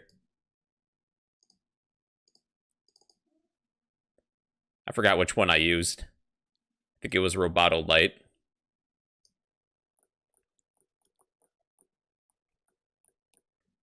These fonts are available locally. We no longer need to link to the Google Fonts API. We can delete that link. So now what we need to do is go to our style sheet and create a font face rule. We'll begin with the first font. At the top of our style sheet, type @font-face, curly braces. We will set the source attribute to be a URL, then add a set of parentheses. The URL is going to contain the relative file path to one of these fonts. I would like Roboto. So I'm going to copy the file name. This is within the fonts folder. I'll place that first, then paste the name of that file, then a semicolon at the end. I'm also going to set the font family property. Then I can come up with the name for this font. I can keep it the same or change it. I'll keep it the same though. This font shall be known as Roboto Light. For my H1 element, I will change that to be Roboto Light. That has appeared to work even though we're not linked to the Google Fonts API. Let's add another font face rule. We will use our second font. Fonts / whatever the heck is listed here. I'm going to rename this. This font shall be known as Open Sans. So we need to change the font for our paragraph to that new font. There we are. All right, everybody, so that's a few different ways in which you can work with fonts in CSS. Hey, how's it going, everybody? In today's video, I'm going to explain borders in CSS. We'll need some sample elements to work with. I recommend creating an H1 header tag. Type in maybe your name. And a paragraph. We'll need a pair of paragraph tags. I'll generate some text by typing lorem, then hitting tab. Let's go to our CSS style sheet. Let's add a border around our H1 element. H1, curly braces. We can select a border style with the border-style property. First, we have solid. Our border is a solid line. There is dashed. We have a dashed line. Dotted. Double, for a double border. Groove. Ridge. Inset. Outset. Or none. If something has a border naturally, you can remove it. Let's pick a solid border.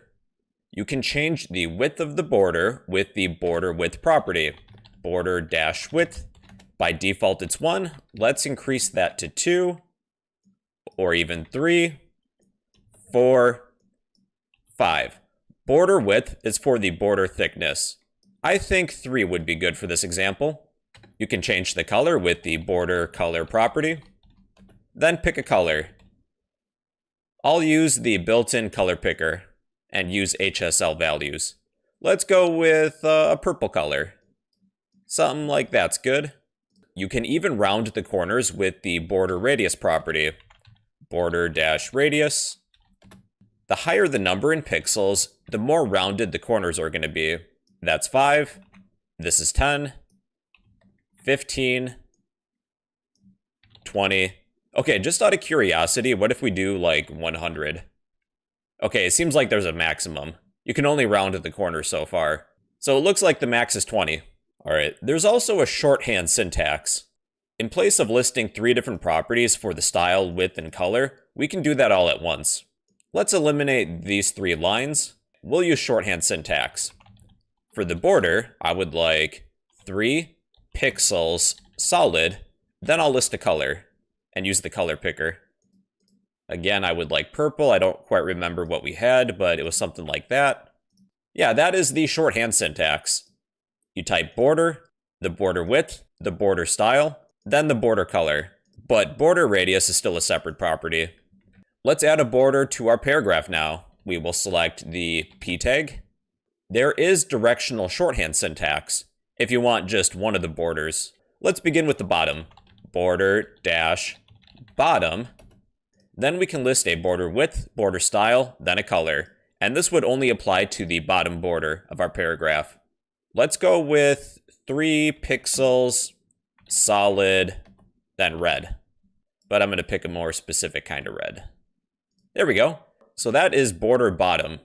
We're only applying a border to the bottom of our element. Then there's border top, border dash top. Let's go with 3 pixels, solid again, then a color. I'll go with yellow. There we are. Border left.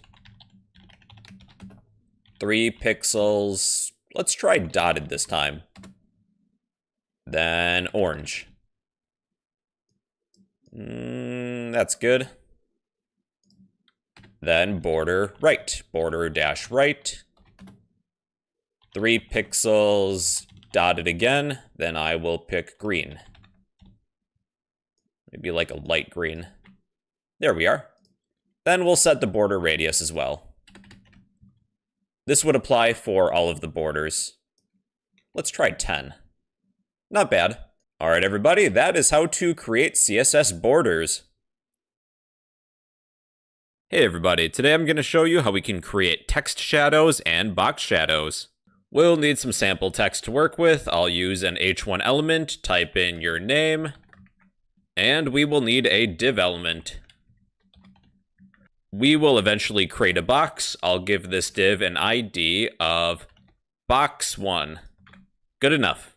I would like to give this h1 element a shadow. I will select my h1 element. I will set the text shadow property to be, we need 2 numbers, a horizontal offset and a vertical offset. Let's do 1 pixel and 1 pixel. We have an offset to the right of 1 and down by 1. If I were to increase the horizontal offset, let's change this to 2. Well, the shadow is moving more to the right. Let's try 5, 10, 50. The first number is for the horizontal offset. Let's change that to 3. The second number is for the vertical offset.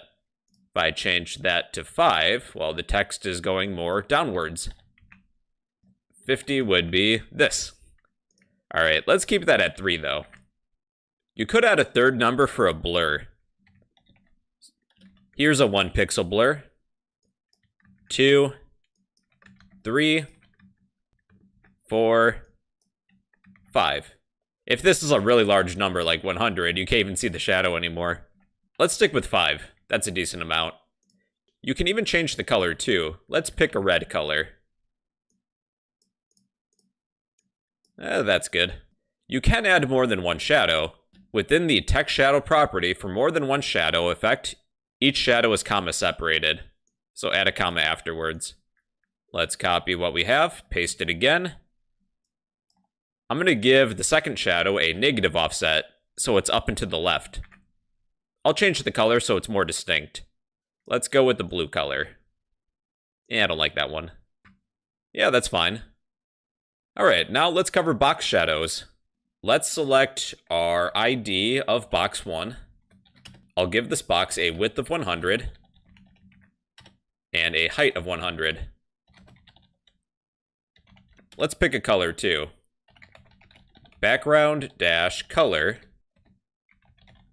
Let's go with a whitish color, so it's just barely visible. Something like that's fine. For other elements besides text, we have box shadow. And really, it's the same process as before. We have a horizontal offset. Let's do 3 pixels. A vertical offset, let's do 3 pixels again. A blur, let's do 5 pixels. And a color if we so choose, but I'll keep that the same. Now our box has a 3D pop effect, which is pretty sweet. Alright everybody, so we have text shadows for text, and box shadows for other elements. And well everybody, those are shadows in CSS.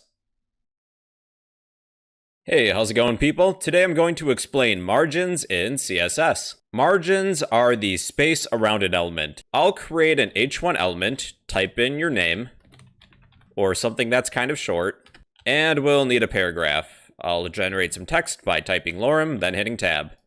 Let me just zoom in a little bit. To give you a diagram of margins, I'm going to right-click our H1 element and go to Inspect. At the bottom of my Elements window, we have this diagram. It kind of resembles an onion because it has layers.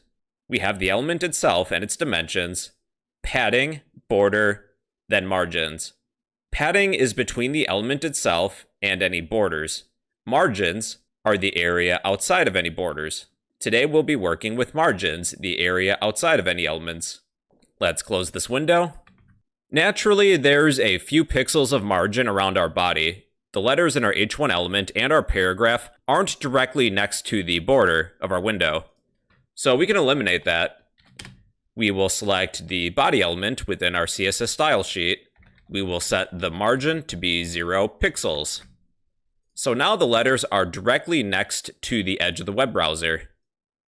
And if I were to expand this, you can kind of see that. So that's all that margin is. It's the area outside of an element. To give you another example, let's delete our H1 element along with our paragraph. We'll create 2 div boxes. We need 2 pairs of div elements. I'll create a class for each of these divs. Class box. Then they will each have a unique ID. ID equals box1. The ID for the second box will be box2. And then I'll give each of these some text. Box1, box2. All right, now let's style these boxes. So after our body element, let's select the box class. Anything that's a box, let's add a border. 5 pixels solid is fine. I'll change the font size to be 5em. Width to 50 pixels. Height to 50 pixels. And I'm just gonna zoom out a little bit until our view is at 100%. Let me color box 1 and box 2. We are selecting the ID of box 1. For the background color, let's set that to be red. But let's select a more custom red because it's cool. Alright, then box 2 will be blue.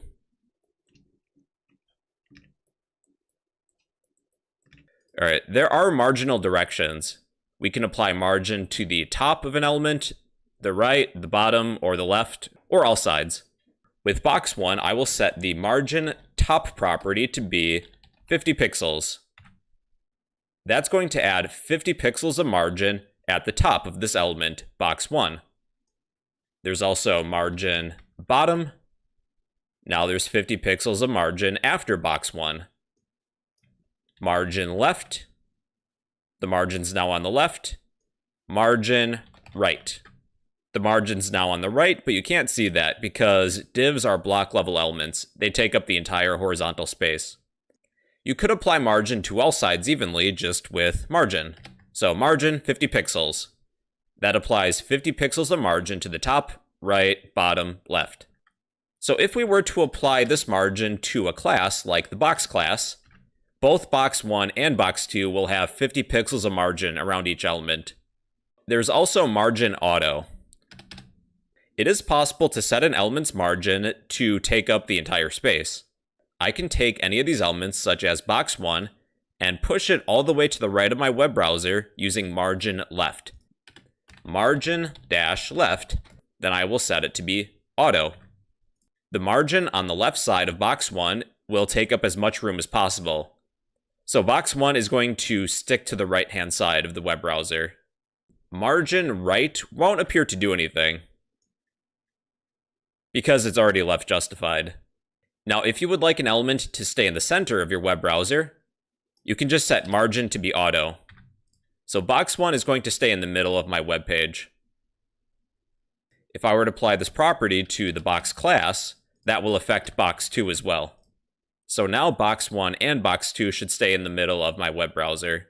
All right, everybody, so those are margins. In simple terms, it's the space around an element. And that is an introduction to margins in CSS. All right, let's get started, everybody. So the float property. The float property allows other elements to flow around it. This is particularly useful with images and block level elements like div sections. In my example, I have a box that's made out of a div element. It occupies the entire width of the space in my web browser. Any elements afterwards are kind of pushed underneath. It is possible, utilizing the float property, to have this text wrap around this block level element, and we do that with the float property. Here's what we're going to do. For this demonstration, you will need 2 images. I have an image of a Pokeball and another one of Pikachu. Feel free to pick your own images. We're going to insert an image. An image is a block level element. I will set the source equal to be the name or the relative file path of that image. So mine is pokeball.png. But I'm going to change the height so it's a little bit smaller. Height equals, let's try 150. I'm also going to create a few paragraphs of text. In VS Code, you can type lorem, then press tab to generate some text. I'm pretty sure you know that already, though. Let's create 4 paragraphs. 1, 2, 3, 4. My first image is taking up the entire width of my viewport. All this text is being pushed underneath. To make this text wrap around this image and occupy that space, we will set the float property of the image. I'm going to give this image an ID, though. ID, image1, img1 for short. Within my style sheet, I will select the ID of image1, set the float property to either left or right. We'll begin with left, though. Then save everything. All of those paragraphs are now wrapping around the right side of my image because we're floating left. I'll add a little bit of margin, though, on the right-hand side. Margin right. I think 10 pixels is fine. And that looks pretty good. You can also float an image to the right. Let's change float to be right. And now the image is on the right-hand side. If I were to adjust the size of my window, the text just flows around the image, which looks pretty nice. All right, let's change that back to left. Let's create a second image. We'll place the image between the second and third paragraphs. So my second image is Pikachu.png. Pikachu.png. The height will be the same. I'll give this image an ID of image2. This image isn't floating. Again, the text is not wrapping around the image. Let's take image2. We will float this image to the right. I'll add some margin to the left as well. Margin dash left. Let's do 10 pixels. Yeah, there we go. That looks pretty good. Basically speaking, the float property allows other elements to flow around it. Now, there is one thing I want to show you. I'll add a border around the body of our document. Let's select our body element. I will create a border that is 3 pixels solid. Now check this out. With my second image, it's overflowing outside of the container that it's in, the body of my document. There is one change we can make to our container, our body. With our container, I will set the display property to be flow dash root. Now anything that's floating will stay within the container. It's not going to overflow. Pikachu is still within the box. Alright everybody, in conclusion, the float property allows other elements to flow around it, and that is the float property in CSS.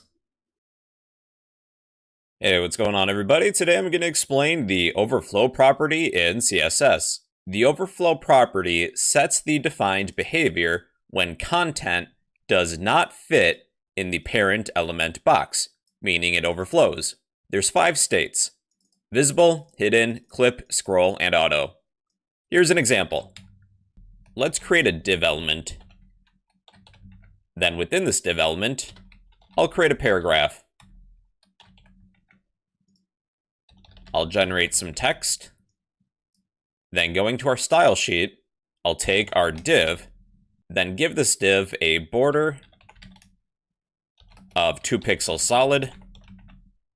I'll also limit the height. Height, 75 pixels. Now we have a problem. The content of our paragraph is overflowing out of our div. We have a couple different ways of handling this with the overflow property. By default, overflow is set to visible. There's going to be no apparent change. Basically, we're stating if any inner elements will overflow, allow it to do so. That's why you see this text overflow out of our box. Our second state is hidden. With hidden, any content that will overflow outside of our box will be hidden. We can no longer see it. However, we can still interact with it. For example, if I were to copy and paste all of this text,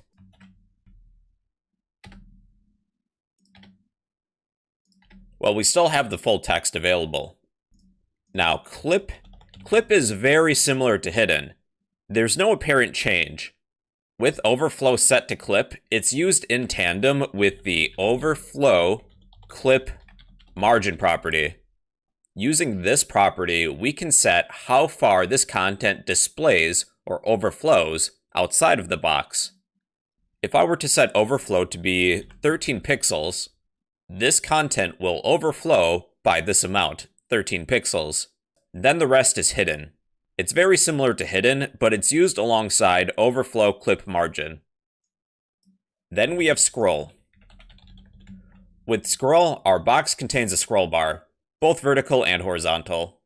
We can use the scroll bar to see the entire length of our content. If there's not enough content within this container, for example, I'll delete most of these words.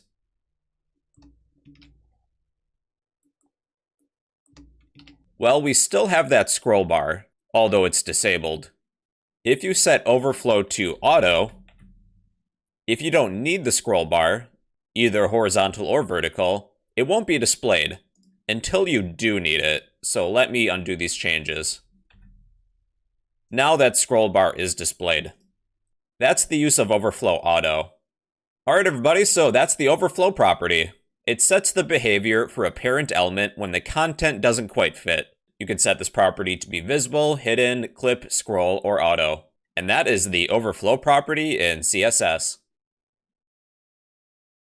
Hey, what's going on everybody? Today I'm going to explain the display property in HTML and CSS. Now, HTML elements, they have a default display value. They're either block level or inline. An element that is block level starts on a new line and takes up the entire width available. Inline elements do not start on a new line. The width of that element is limited to what is needed. A few examples of block level elements would include, but are not limited to, header elements, div elements, paragraph elements, form elements, header elements, and footer elements. Inline elements include, but yet again are not limited to, span elements, anchor elements, and image elements. By utilizing the display property, we can specify if and how an element is displayed. We can set an element to be a block level, inline block, or not displayed at all. Here's a few examples. We'll create a div element with the inner text being div, and a span element with the inner text being span. Let me zoom in a little. Let's go to our style sheet. For my div element, I will set the background color to be red. For my span element, I will set the background color to be blue. That's good. Div is a block level element. It's going to take up the entire width available. Span isn't. It only takes up the necessary space needed to display that element. Even if I were to extend the width of the browser, my div element takes up the entire width. My span element stays the same because it's inline. We can apply a width and a height to a block level element, like this. Width will be 100, height will be 100. However, for an inline element, the width and height wouldn't apply. You can see that our span element stays the same size. By utilizing the display property, we can change the behavior of these elements, how they're displayed. If I set my div element to be block, well, it already is a block level element. There's no change. If I set my span element to display as a block level element, well, then we can apply a width and a height. These two elements are displayed as a block. All of this extra white space is allocated for each of these elements. They're block level. If I were to create a paragraph, let me shrink this a little bit. I'll create some sample text. I'll type lorem, then hit tab. These are not within paragraph tags, just so you know. All of this space is reserved for my block level elements. That's important later. Now let's go back to our style sheet. If I change the display property to be inline, guess what's going to happen? Well, both of these elements are inline now. We can't apply width or height properties to these elements. They only take up as much room as necessary. All other content is displayed in line with them. Then there's inline block. It's much like inline, but we can also apply a width and a height. These two elements are no longer taking up the entire width of my viewport. If I were to increase the size of my window, we can display content in line with these inline blocks. You can see that the text is lined up. Then there's none.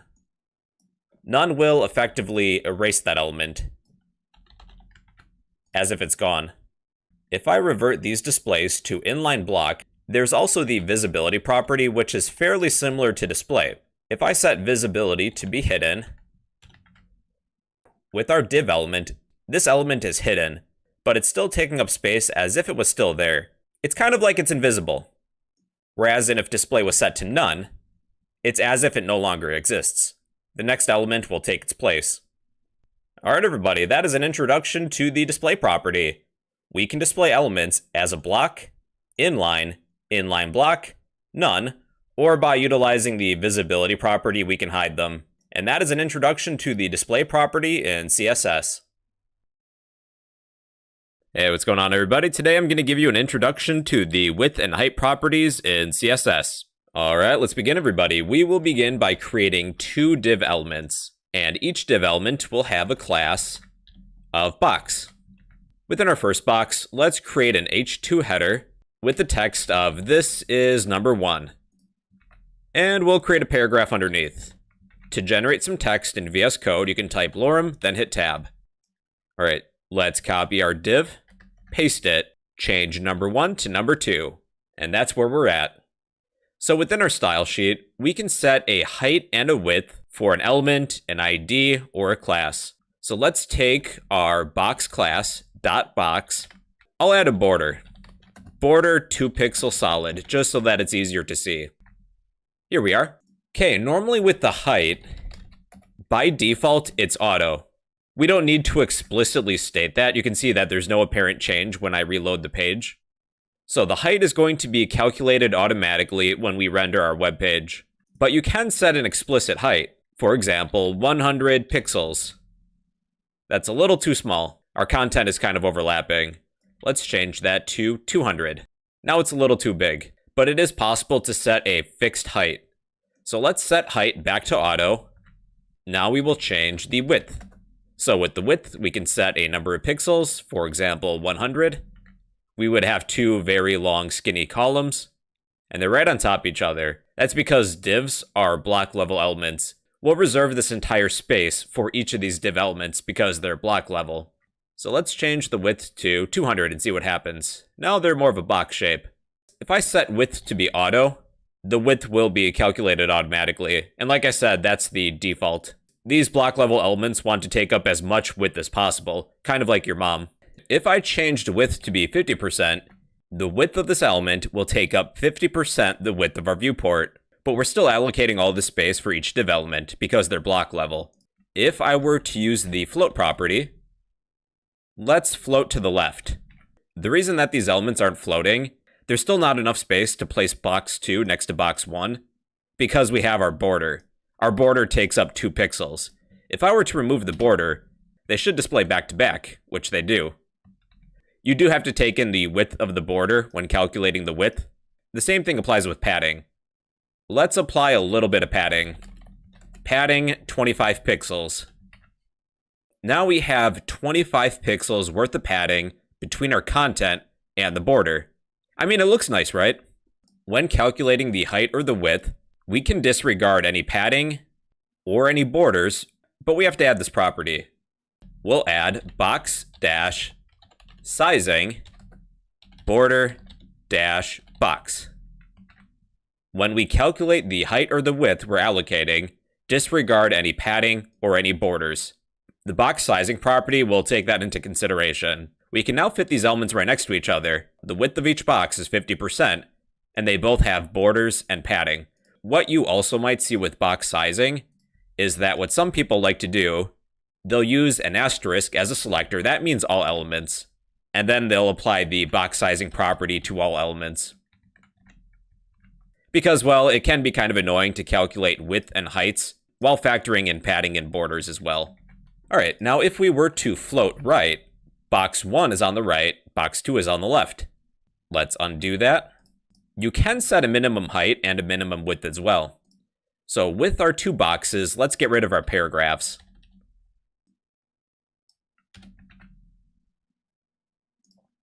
I'm going to text align center, just to center our text. This is number 1, this is number 2. If I were to set the max width to, let's say, 25%, even though we stated the width should be 50%, the max width is going to cap that out at 25%. You can see that the sizes of these boxes have shrunk. Or maybe if I set a minimum width of 75%, we're saying that each of these boxes should be at least 75%, even though before we declared them to be 50%. You also have max height and min height. There's really going to be no change between the two. Since the height of our web page starts at the top here and ends right here, we're not using all the space down below. So what I propose is that let's place our boxes within a container. We'll create another div with a class of container to contain our boxes. Let's take our 2 boxes and place them within this div element. So with my container, the container class, with our container, let's change the background color to something gray, just so it's easier to see. We can't see our container because our boxes are taking up all the space. With our container, if we need to take up the entire height of our web browser, we can set the height to be 100 VH, meaning viewport height. So now our container is taking up 100% of the height available. If I were to zoom out, the container is still taking up all that space. So with our boxes, let's change the background color because I can't really see them that well anymore. For the background, let's change that to be white. I'm going to zoom out to 100%. With my minimum height property, I will set the minimum height of our boxes to be 50%. Now they take up 50% of the space available, which is 100% our viewport height. If I were to change the minimum height to be 100%, we take up the entire space available. Or I could set the max height to be 50%. Even though we set max height to be 50%, we don't necessarily need all this space, because there's not enough content. If I absolutely need these boxes to take up at least 50% of the height of my window, I would use minimum height instead of maximum height. So really, it's up to you. Alright everybody, so that is an introduction to the height and width properties in CSS. Hey everybody, so today I'm going to explain the position property in CSS. There's 5 possible values: relative, fixed, absolute, sticky, and static. Let's begin by creating a div section. I'll give this div an ID of box1. Within my style sheet, we will select the ID of box1. I'll set the width to be 200 pixels, height to be 200 pixels as well, and a background color, background-color. Let's go with the blue color. We haven't picked blue for a while. That's pretty good. All right, the position property. With a position set to relative, relative positions an element relative to where it normally should be. With our position property set to relative, we can move this element to the right, to the left, upwards, or downwards. We do have the properties of top, bottom, left, right. To push this element down relative to where it normally is, I can set top to some value. We can do that in pixels. If I set top to be 100 pixels, this element will be pushed downwards by 100 pixels relative to where it normally is, in the top left corner. Another property is left. I will push this element to the right by 100 pixels by setting left to be 100. So now this element is pushed to the right by 100. Relative to where it normally is, it's down and to the right by 100 pixels. Negative 100 would move this element up. Left set to negative 100 would move the element to the left. It's kind of backwards. This element is positioned relative to where it normally should be. Then we have fixed. With fixed, an element is positioned relative to the viewport, meaning the web browser. For this example, we're going to need a whole lot of paragraphs, like 20 of them. I'll type lorem, hit tab to generate some text, copy this line, and paste it like 20 times.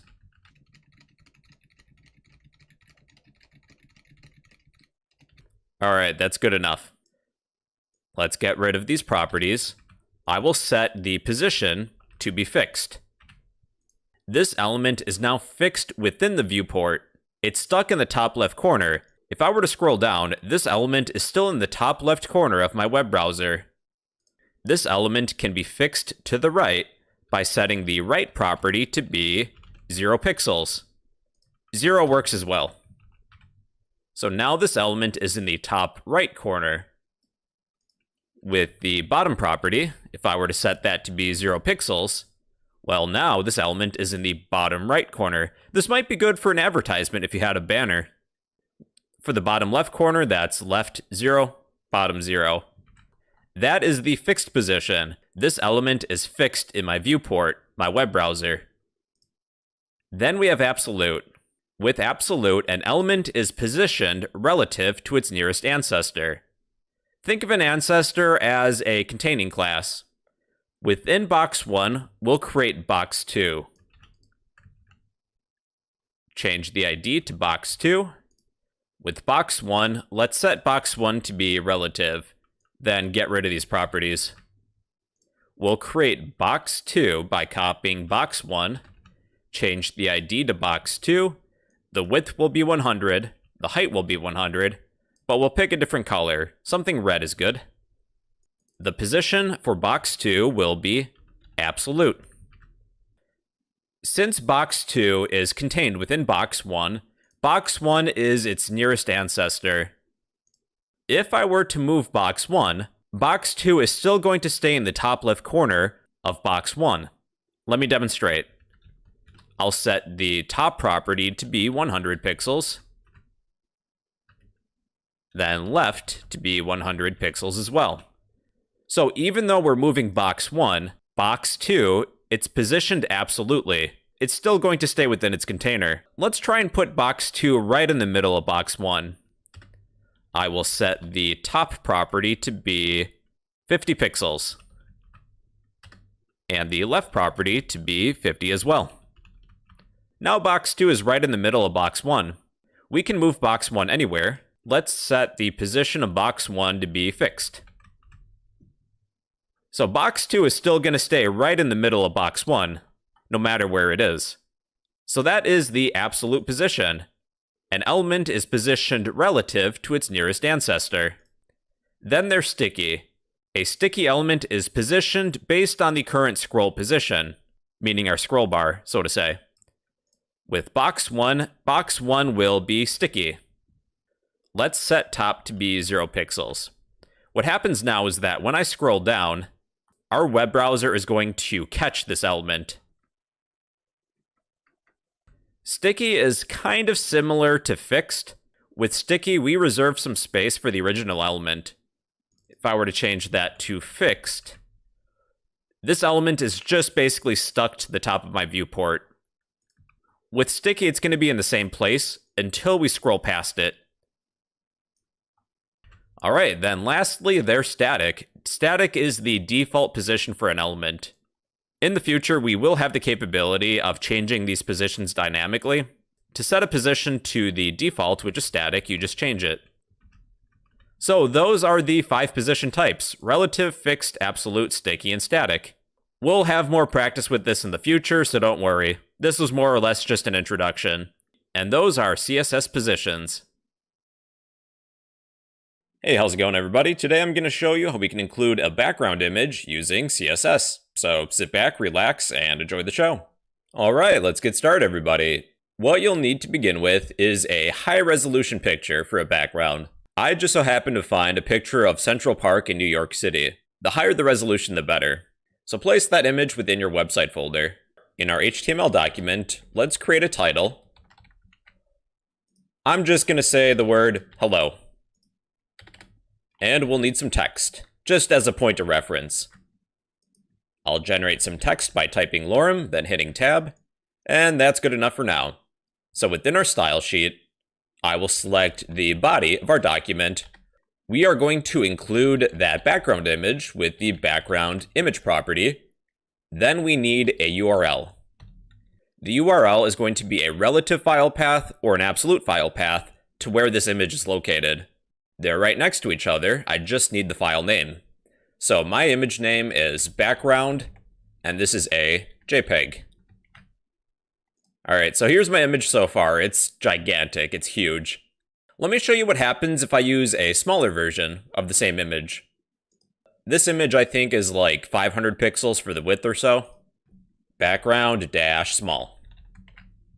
So here's my image, but it repeats itself. There is a background repeat property. So within the body of my document, I will set the background dash repeat property to be no repeat. Now this image isn't repeating. We're headed in the right direction. What we'll do now is take this image and center it in the middle of my viewport. Take the background dash position property and set that to center. It's centered horizontally. Another property we'll need is background attachment. Background dash attachment. I think I misspelled attachment. There we are. The background attachment property sets whether a background image scrolls with the rest of the page, or is it fixed. We will set the image to be fixed. Now this image is in the middle of my viewport. So even if I were to expand and contract it, it's still within the middle. Lastly, we need this image to take up the entire space of the background. And there's one last property. Background dash size. We will set that to cover. Now this image is taking up the entire space of my background, which is what I wanted. I'm going to use that high resolution picture that I used previously. That's much better. Alright everybody, so that's how to add a background image using CSS. Hey, what's going on everybody? Today we're going to discuss combinators in CSS. Combinators explain the relationship between listed selectors. There's 4 we'll discuss today. Descendants, which is just a space. A child, which is a right angle bracket. A tilde, which is a general sibling. And plus, which is for adjacent siblings. You would type something like this. You'll have selector 1, a combinator, for example, the child combinator, then another selector. If I said div, child combinator, then p, we're applying CSS properties to any paragraph elements found within this div section. What we'll do in this example is create a div section. I will give this div an ID of container. We'll create a few paragraphs. For paragraph 1, let's say this is number 1. We'll create another paragraph. Then we'll create an inner div section. This div section will not have an ID. But within this inner div section, we'll have another paragraph. This is number 3. Outside of our div with an ID of container, we'll create 2 more paragraphs. This is number 4. This is number 5. That's all we'll need for now. Just to make it a little more clear that this is a div section, I'll take our container, then give it a border. Border, 2 pixels, solid. Paragraphs 1, 2, and 3 are within a div section. 4 and 5 are not. I would like to highlight all paragraphs within my ID of container. I will take my ID of container, then I will use the descendant combinator, which is an empty space, then list another selector. I'm going to highlight all paragraphs within my div section. That would be my div section, space. Then what am I applying CSS properties to? My paragraphs. Let's take the background color and set that to be yellow. Something like that's fine. All paragraph descendants of our container change the background color to yellow. That is the descendant combinator. It's just an empty space. Then you have children. Children is a right angle bracket. Highlight any paragraph children of our container class. Only 1 and 2 are highlighted. That's because 3 is not technically a child. It's a descendant. Think of it like a grandchild in this case. Paragraphs 1 and 2 are direct children of our container. But our third paragraph is 1 more level deep, because it's wrapped within another div section. It's a descendant, but not a child. All children are descendants, but not all descendants are children. That would apply to number 3. That's why only 1 and 2 are highlighted. That is the child combinator. Then we have general sibling, which is represented with a tilde. Take any paragraphs that are general siblings of our container. That would highlight 4 and 5. Paragraphs 4 and 5 are both siblings to our container. They're both considered children of the body of my document, therefore they're siblings, like brothers and sisters. But if I were to wrap these 2 paragraphs within a div section,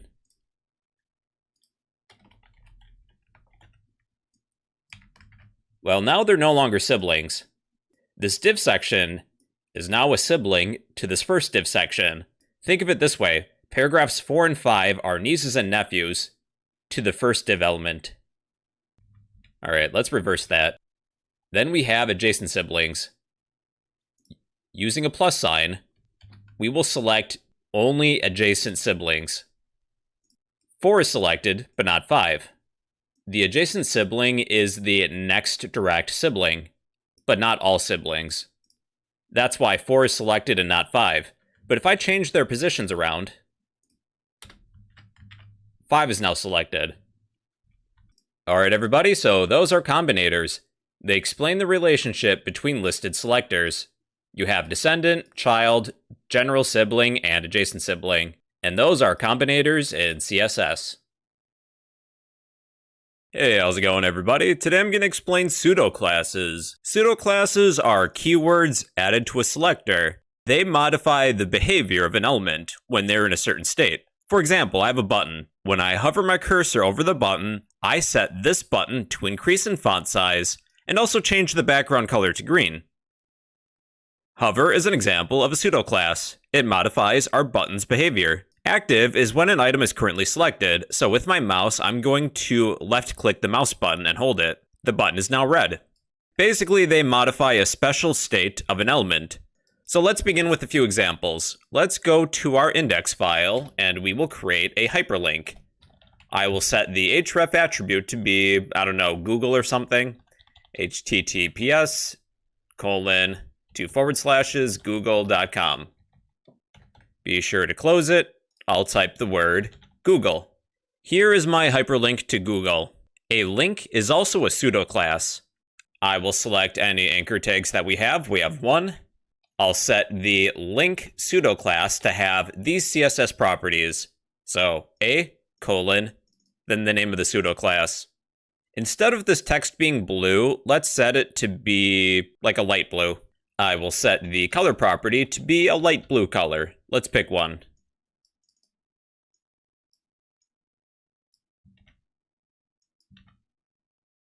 That's pretty good.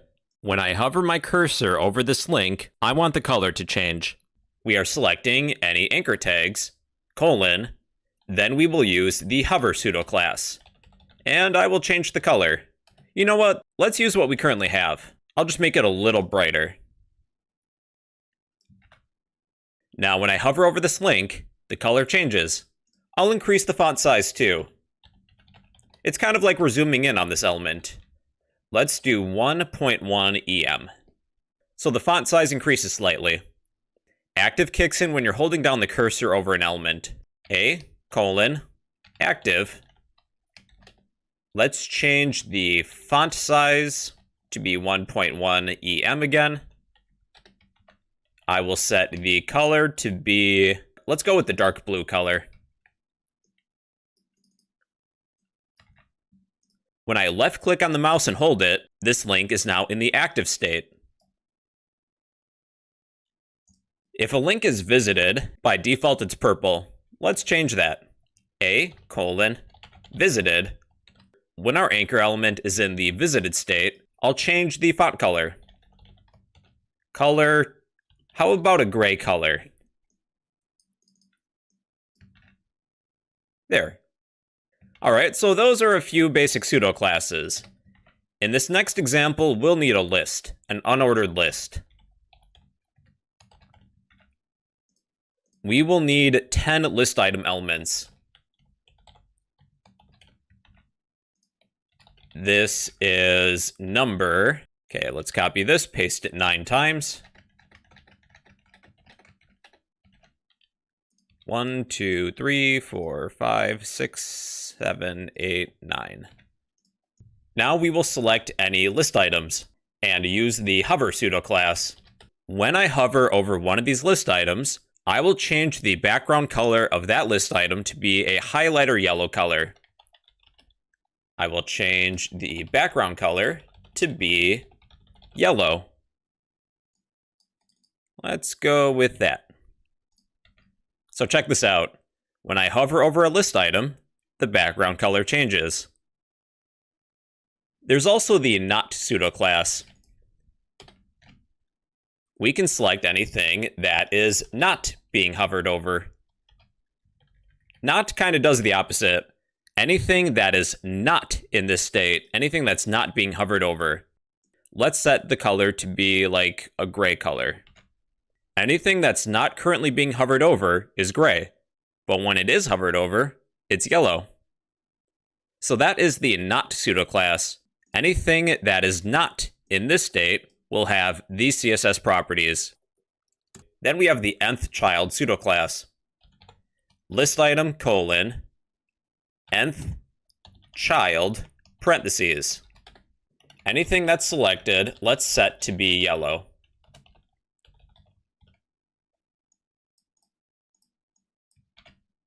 Depending on what value you put within the parentheses, that element will be selected. 1 corresponds to the first element, 2 is for the second, 3 is for the third, 9 is for the 9th element. For all odd number elements, type odd. For all even elements, type even. For every third element, that would be 3n. 3, 6, 9. For every fourth, that would be 4n. You can add an offset too. Normally with 3n, that's every third. But if I want to start at the beginning, I can add +1, 1, 4, 7, or even +2, 2, 5, 8. It's kind of like a formula. This is really handy with JavaScript because you can place a variable within here. The value of that variable can change, which is pretty cool. All right, last example. Let's create a div element with an ID of greeting. The text will be hover here. Within our div element, let's create a paragraph element with some text of hello. Normally, I want this hello message to be hidden until we hover over this element, our div element. I'm going to style our greetings p element. I'll set the background color to be maybe a blue this time, like a light blue. I'll add a little bit of padding too, maybe 10 pixels. To make this element invisible, I can set the display property to be none. What I would like to do when I hover over this element, I want this element to be displayed. We are selecting our greeting. Then when we hover over it, I want the p element of this div section to have the display property of block. Display it as a block level element. When we hover over this element, it displays the p element within our div section. This will come really handy when we create drop-down menus. Those are pseudo classes. Elements can have special states, like when they're being hovered over or you click on them. Using these pseudo classes, we can apply CSS properties to those elements when we interact with them, and those are pseudo classes in CSS. Hey, what's going on, everybody? Today I'm going to explain pseudo elements in CSS. Pseudo elements are keywords added after a selector that are used to style a specific part of an element. You have a selector, for example, h1, then 2 colons, then a pseudo element. One you might see is first dash letter. We can add some CSS properties and style the first letter of our h1 element. That's the formula. Selector, 2 colons, pseudo element. Let's begin. In this example, we will need an h1 element. Why don't you go ahead and type in the word hello or something? I really don't care. And we will need a paragraph. To generate some text, you can type lorem, then hit tab. And a list. Let's create an unordered list with an ID of fruit. We'll have 3 list items. The first list item will be apple. Second will be orange. Third, banana. Let's give each of these list items a unique ID as well. ID will be apple, orange, then banana. All right, that is good enough for now. Let's head to our style sheet. We will use the first letter pseudo element to change the first letter in our h1 element. We have our selector h1, 2 colons, then a pseudo element. First letter is 1. What would we like to do with the first letter? Let's set the font size to be 2em. Basically, that's 200%. The H in hello is larger now. And I will set the font style to be italic. That is the first letter pseudo element. Let's select our paragraph. Paragraph, 2 colons. We can apply CSS properties to the first line of some text. First dash line. What would we like to do? Let's change the background color. Background dash color. I'll pick a yellow color. Something like that's fine. Alright, so the first line is now a highlighter yellow color. If I change the size of the window, the first line is still going to have that background color. Then the selection pseudo class is anything that's currently selected with our mouse. We're selecting our paragraph element, 2 colons. Then we will use the selection pseudo element. Anything that's selected with our mouse, normally the text is white and the background is blue. Let's change that. Let's set the color to be white. Well, I guess that's the same. And the background color to be, let's go with a dark grayish color. No, better yet, let's make the color green for the text. Yeah, that's kind of cool. So anything that's selected will have a font color that's green and a background color that's dark gray. Now let's go to our list. The list had an ID of fruit. Then I would like to select any list items. With any list item, we will use the before pseudo element. We can add something before each list item. I'll add a checkmark emoji. We can do that with the content property. Then within a set of quotes, I can select an emoji. So if you're on Windows, you can hold the Windows button, then semicolon, and there's a prompt for an emoji. I will find a checkmark. That looks good. Now, before any list item, add a checkmark, which we have. There's also the after pseudo element. We have a list item with an ID of apple. After this selector, let's add some content. I will add an emoji of an apple. Apple. There we are. Let's do this with orange and banana as well. Apple, orange, banana. Let's change these emojis.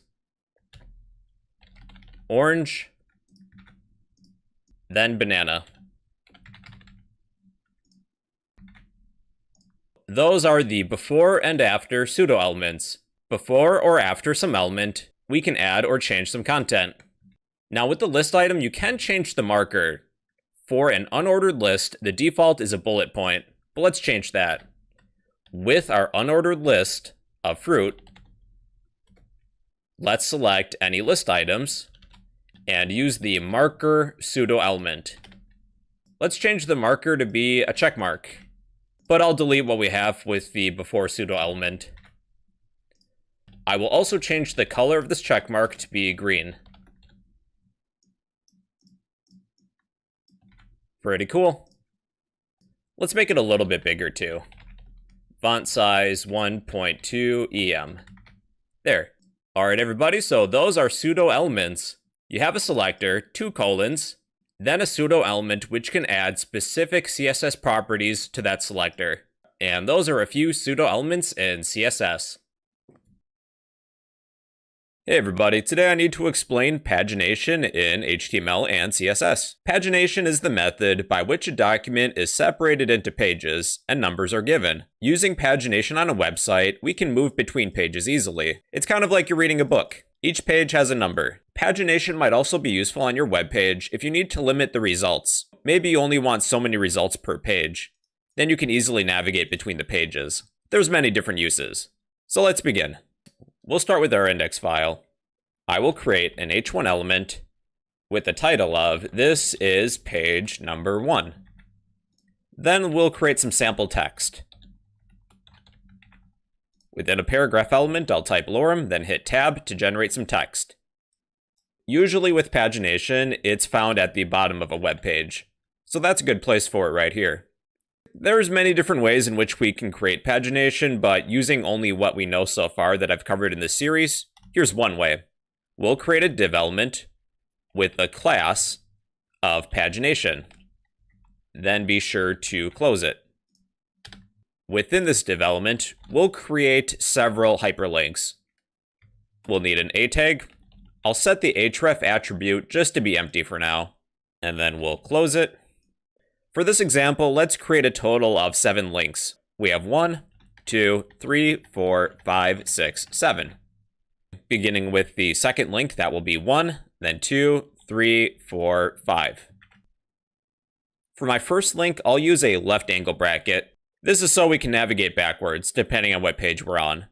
And with the last link, I'll use a right angle bracket so we can navigate forwards. We'll revisit this page. Let's head to our style sheet. The first thing I'm going to do is center all of these links within my div element. I'm selecting my class of pagination. I will use the text align property, set it to center. Then I would like to style all of these links, these hyperlinks. We're starting with our pagination class. Then I would like any A elements found within the pagination class. Let's change the color. I will set the color to be black. Let's eliminate the text decoration. That is the underlining. Text decoration none. I'll add a little bit of padding. 8 pixels by 15 pixels. I will display these elements as an inline block. Basically, by setting these elements to have a display property of inline block, we can adjust the width and height of these elements. But what we have is good already. Alright, so far so good. Going back to our HTML file, I'm going to make one change. We're beginning with page 1. That's our index file. With this anchor tag, I will set the class to be active. Within our CSS file, we're taking our pagination class, find all A elements within our pagination class, then find any active classes. So it's going to look a little strange. Within the pagination class, within any anchor tags, find the class that's active. So in this case, it would be page 1. I will change the background color of that element. Background color. Let's pick a greenish color. But feel free to pick any color you like. That's pretty good. Let's try and make the font weight bold. I want to see what that looks like.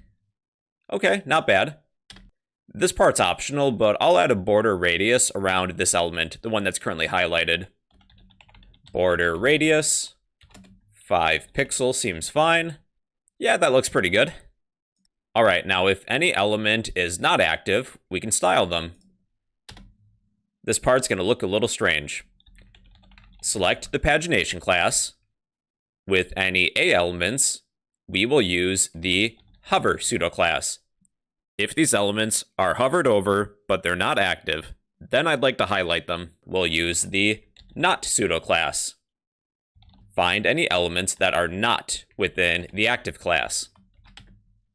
I will change the background color to something maybe gray, like that. Then I'll add a border radius of 5 pixels. When we hover over these inactive links, they should change in color. Let me make that a little bit lighter though. That looks pretty good. Now we need some functionality for these pages. If we click on one, that should take us to our first file, which is named index.html. Or it could be named something else for you. The second link will bring us to a page named page 2, which we still need to create. Then page 3.html, page 4.html, page 5.html.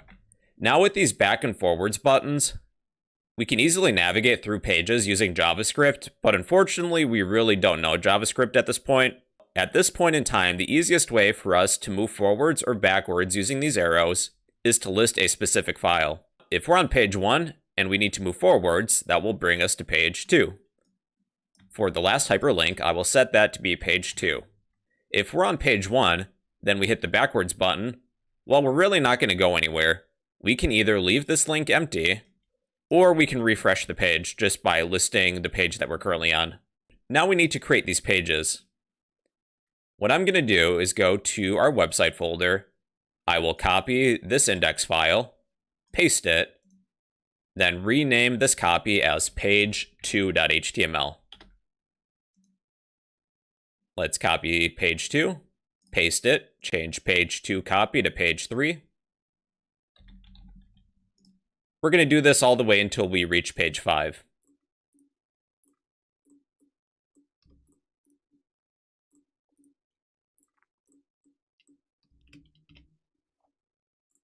Now, if we go to page 2, let's change the title to be page 2. The back button will bring us to our index file, also known as page 1 in this case. Let's set the class of active to be within the anchor tag, page 2. Then if we move forwards, we want to go to page 3. So then if we go to page 3, if we move backwards, we're going to page 2.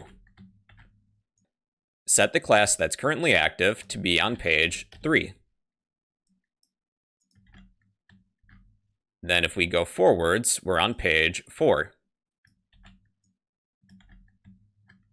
Oh, be sure to change the title too, I forgot. 2, 3, we're good. Then on page 4, this is page 4.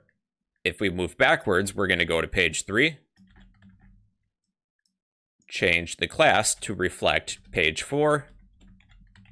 If we move forwards, we'll go to page 5. Then lastly on page 5, this is page 5. If we move backwards, we're going to page 4. Move the class over to page 5. Then we can't really go forwards, so I'm just going to set the forward button to be page 5 again, just to refresh it. Or you can eliminate it, either way. Alright, let's see if this works. Be sure to save everything. So we should be able to move between the pages by clicking on these buttons, or the arrows.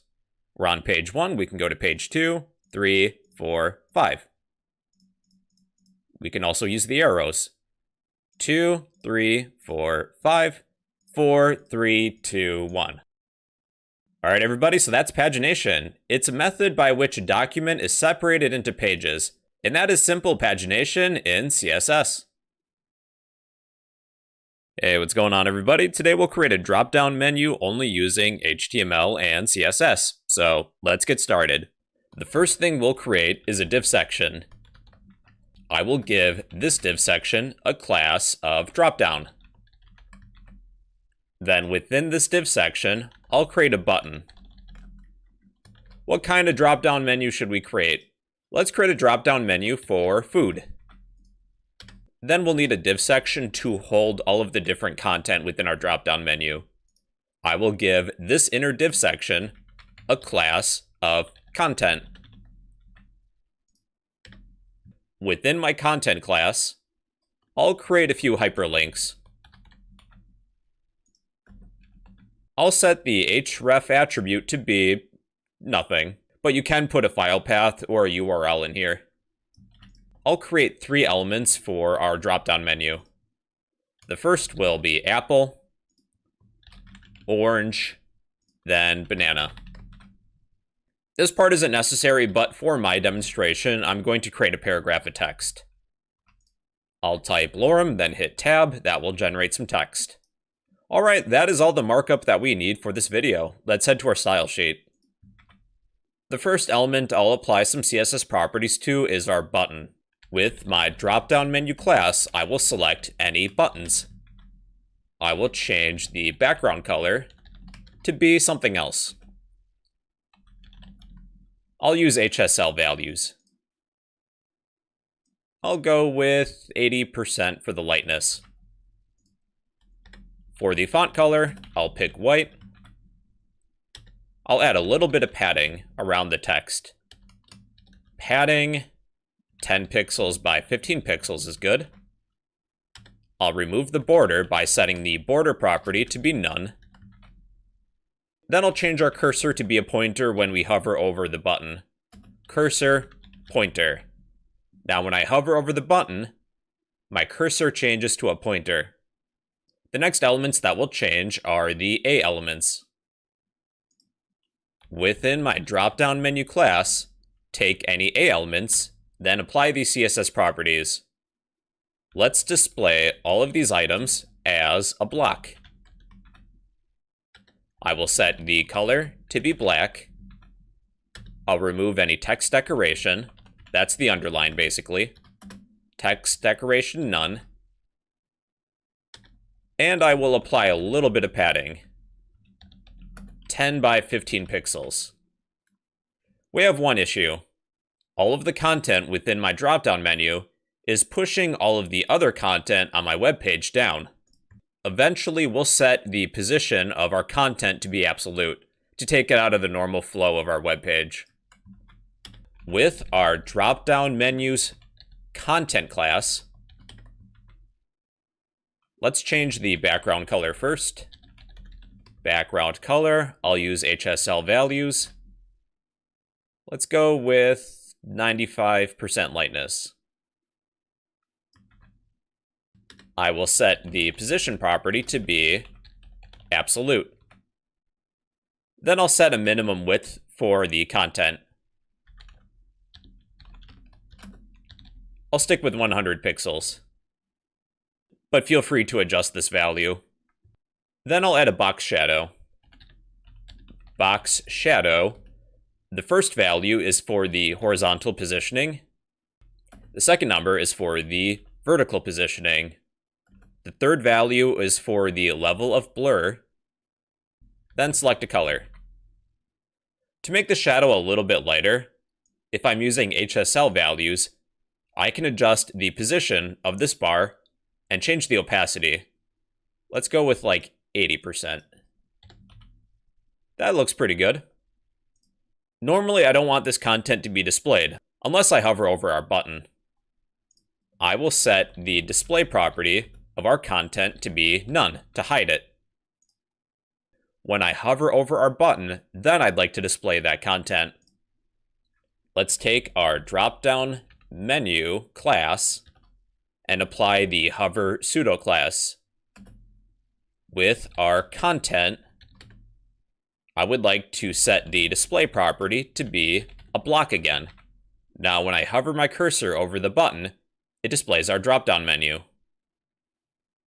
Here's a few extra changes I'm going to make. When I hover over the button, I'll change the background color of the button. With our drop-down menu class, I'll apply the hover pseudo class, take our button within that class, then change the background color. I'll set the lightness to be like 70. The background color of the button is changing now. Then lastly, when I hover over one of these A elements, I also would like the background color to change. With my drop-down menu, take any A elements. When I hover over them, change the background color. For the lightness, I'll set that to be like 90. That looks pretty good. All right, here's the last change that we're going to make. With our div section, it's a block level element. When I hover my cursor over this area, even though it's all white space, we still display the drop-down menu. The last change that I'm going to make is set the drop-down menu div section to display as an inline block. So when I hover over this white area, we don't display the drop-down menu until I move my cursor over the button. Then the menu's displayed. All right, everybody, so that is a simple drop-down menu only using HTML and CSS. Hey everybody, in today's video we're going to create a navigation bar using HTML and CSS. So let's get started. We'll begin by creating an H1 title for the title of our web page. Why don't you go ahead and type in your name or your employer's name or your business name, really doesn't matter. Then I'm going to use a nav element, also known as a navigation element. Navigation elements are typically used for a set of navigation links. I will give this nav element a class of navbar. Then within this navigation element, I'll create an unordered list. My unordered list will contain one list item for each category in my navigation bar. For the first list item, let's create a category for home. I would like to turn this category into a hyperlink. I'll surround this text with a pair of A tags. Within the opening A tag, I will set the href attribute to be, I'll just keep it empty for now. We'll fill that in later. Let's copy our list item, paste it a few times, maybe a total of 4 links. For the categories, let's have home, about, products, and contact. These are a few common categories you may see for a navigation bar. Alright, then outside of our navigation bar, let's use a main element for the main content for our web page. I'll add an H3 element for a sort of subtitle for the main section of our content. This is the home page. Then I'll add a paragraph of text. To generate some text in VS Code, you can type lorem, then hit tab. Alright, that is what we need for now. Let's go to our style sheet. The first thing I'm going to do is text align our H1 element and set it to center.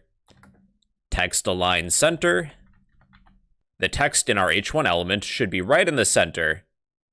I will take our navigation bar class, select our unordered list, set the list style type to be none to remove the bullet points, and they are gone now. I'll also change the background color. Let's pick a dark gray color. I'll set the lightness to be 25. I'll remove any padding, as well as any margins. Let's style these hyperlinks. Within our navigation bar class, take any A elements, set the color to be white, remove the text decoration. Text decoration will be none. That removes the underline. I'll add some padding of 15 pixels. I will display these elements as a block.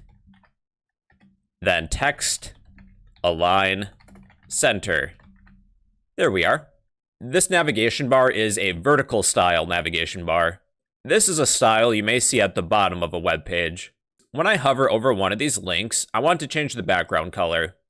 We will take our navigation bar class, take any A elements, then apply the hover pseudo class. When I hover over one of these hyperlinks, I'll change the background color. I'll turn down the lightness slightly to 10% lightness. There we are. If you would like a horizontal navigation bar, here's a change we can make. With our navigation bar class, take any list items, then we will float left. One change we'll make within our unordered list, set the overflow property to be hidden. Alright, that's pretty good so far. There is a little bit of margin around the body of my document. I am going to set margin to be 0. With our body element, set any margin to be 0 pixels. If you would like margin around the main content of your page, we will take our main element, then set margin to be, let's stick with 20 pixels. You also could put margin just on the left side and the right side. You know what, I'm going to set margin left to be 20, and margin right to be 20. Alright, then lastly, let's fill in these href attributes. For the href attributes, I will set my home link to be index.html, about will be about.html, products.html, and contact.html. We're going to go to our website folder. We'll create a few copies of our index file. We need 3 more files. 1, 2, 3. Let's rename one of these as about.html. Then products.html. Then contact.html. So let's open about. I'll change the header element of our main element to be, this is the about page. Let's apply that for products. This is the products page. Then contact. This is the contact page. All right, and that should be everything. Let's see if this works. We're currently on the home page. I can go to the about page, products, contact, and home. In this example, they're all relatively the same except for the H3 title. Alright everybody, and that's how to create a navigation bar using HTML and CSS. Hey, what's going on everybody? Today I'm going to show you a basic website layout using HTML and CSS. Alright, let's begin. So we should know what semantic tags are. Semantic tags, they include, but are not limited to, headers, nav elements, main, section, aside, articles, and footers. You'll want to use semantic tags because they keep your content organized, they're better for search engine optimization, and they assist with screen readers and other technology for accessibility. So I've already written some HTML markup. I just want to describe this first. Headers are used for introductory content, such as a title, a logo, or author information. Nav elements, they're used for navigation bars, or other links. Sometimes you may find a set of navigation links at the bottom of your page, but having a navigation bar is fairly common. Now the main content, which is all of this, it can contain one of many sub-elements, such as sections, aside elements, articles, and generic div elements. So sections, which is what I've created here in the middle, this is for dependent content. You would typically put anything you want within a section. It's typically used for dependent content. If I were to take this section out of the web page, then put it on another web page, it might not necessarily make sense. Like, what is it for? That's why it's dependent. An aside element is meant for side content. This can include author information, fun facts, quotes, external links, comments, or really any other related content that's related to a section. Now, an article, this represents independent content. This could include news articles, job posts, or blog posts. Articles are really similar to sections. With articles, it's meant for independent content. For example, a news article. If I were to take this news article, cut it out, and put it on a different website, it would still make sense. It's independent content. It's not reliant on the context of the website, whereas in a section would be. And then lastly, we have footers. A footer is for closing content. This could include author information, copyright information, and sometimes navigational links. There's really no one-size-fits-all approach. Really, the design is up to you, but this is a really common format. Now that we know the basics, let's actually design this. Alright, so we will create our semantic elements. We have a header, a nav element, a main element, and a footer element. Within our header element, let's just add an H2 element that says header. So let's go to our style sheet. I'll take our header element. Let's change the background color. Background dash color, let's pick a light gray color. I'll use HSL values because I like them. 84 or 85 is good. Then let's text align center. And add a little bit of padding. 25 pixels. Okay, let's work on our navigation bar. It's not going to be a fully functioning navigation bar. We've done that in a previous video. Let's just allocate some space for a navigation bar. It is common to have more than one navigation element per web page. If we're creating a navigation bar, we should set the class to be something like navbar, so it's descriptive. Let's go to our CSS style sheet. I will select our navbar class, then change the background color. Let's go with the darker color. I'll add some height. Height 50 pixels. And that should be good. We're just allocating some space. We're not creating a full navigation bar. There's a little bit of margin around the body of our document. I'm going to remove that by selecting our body element. Then set the margin to be 0 or 0 pixels. That should get rid of the margin. Alright, then we have our main element. Our main element can include any combination of aside, sections, articles, or even just some generic div elements. But we won't be working with div in this video. Really, you can see any combination of aside, section, article, or div.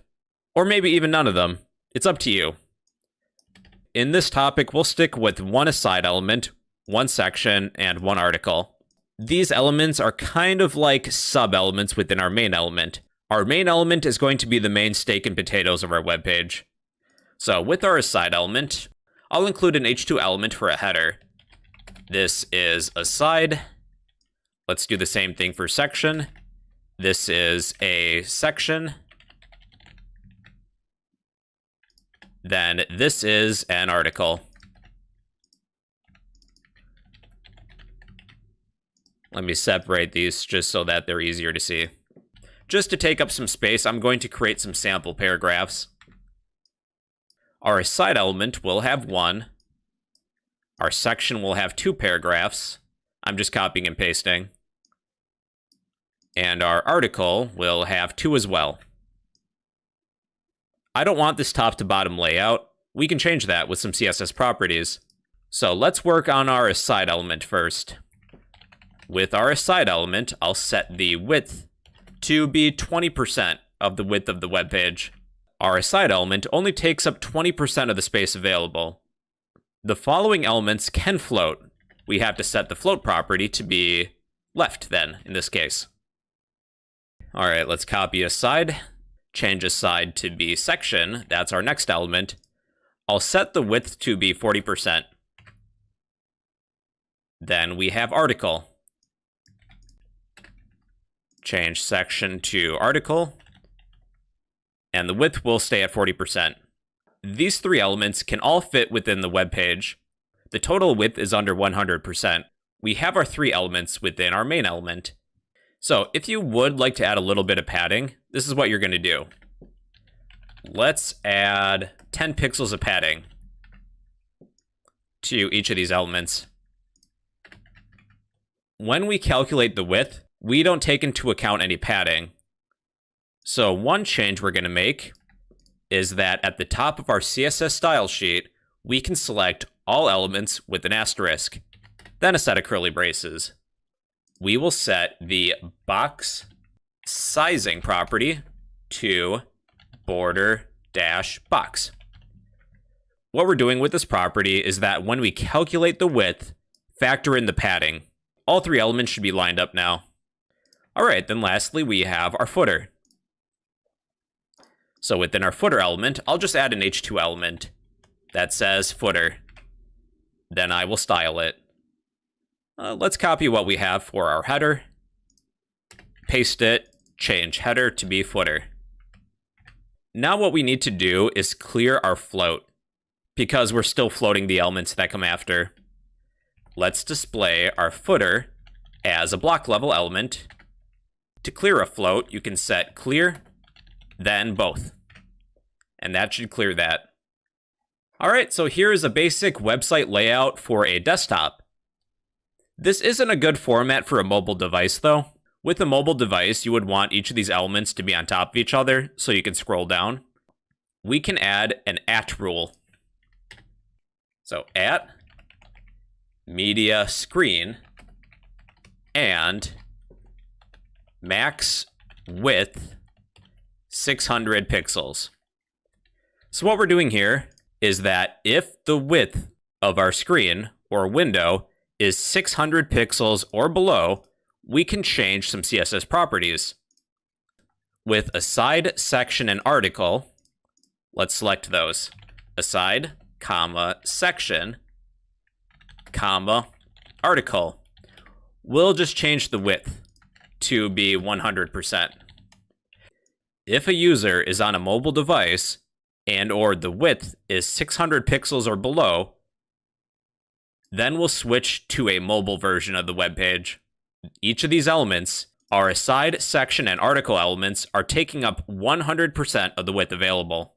Then if we were to expand this web page, or we're viewing on a desktop, we switch to the desktop version.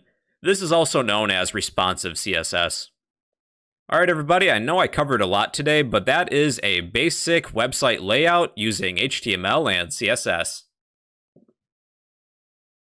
Hey, what's going on, everybody? Today we're going to create an interactive image gallery using HTML and CSS. So let's get started. Before you do jump in, I would recommend downloading 3 pictures of your choosing. I have a picture of a pizza, a salad, and soup. If you're able to, try and find images that are roughly the same height and width.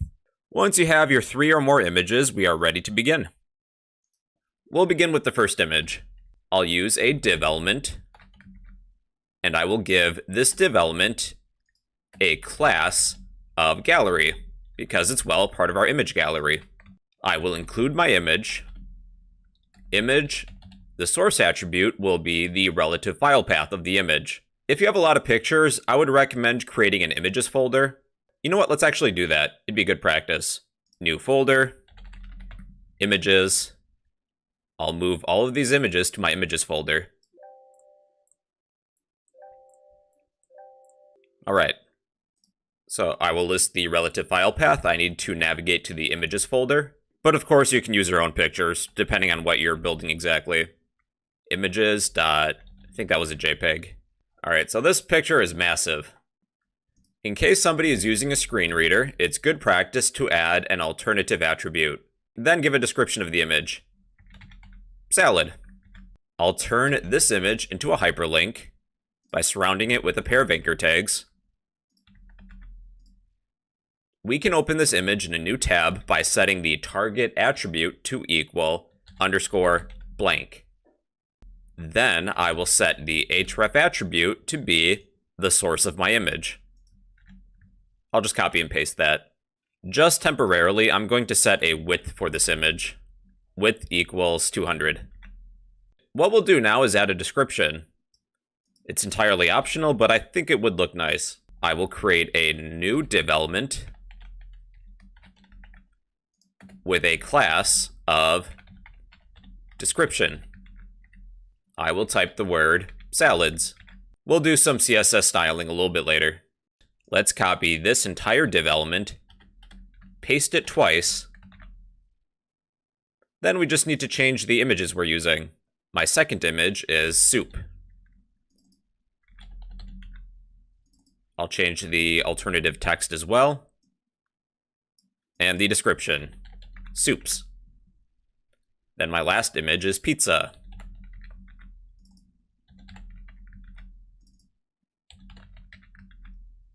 The description will be pizzas. All right, let's go to our style sheet. We are selecting our gallery class. I will set the display property to be an inline block. Currently, these images are block level elements. Now they're all lined up. I'll add a border. Border 1 pixel solid. Let's go with a dark gray color. I'll use HSL values. I'll set the lightness to 60%. I'll add margin of 5 pixels. The margin is applied outside of these div elements. If I were to increase this, you can see the difference. I'll keep that as 5 though. Let's work on the description for each image. We are accessing our gallery class. Then within the gallery class, we have the description class. That should be these div elements. Let's add a little bit of padding, 10 pixels, then text align center. Not bad. When we hover over one of these elements, let's change the border color. We are taking our gallery. We'll apply the hover pseudo class, then change the border and make it a little bit darker. I'll set the lightness to be like 20. There we are. Now the border changes when we hover over one of these elements. I'm going to delete these width attributes.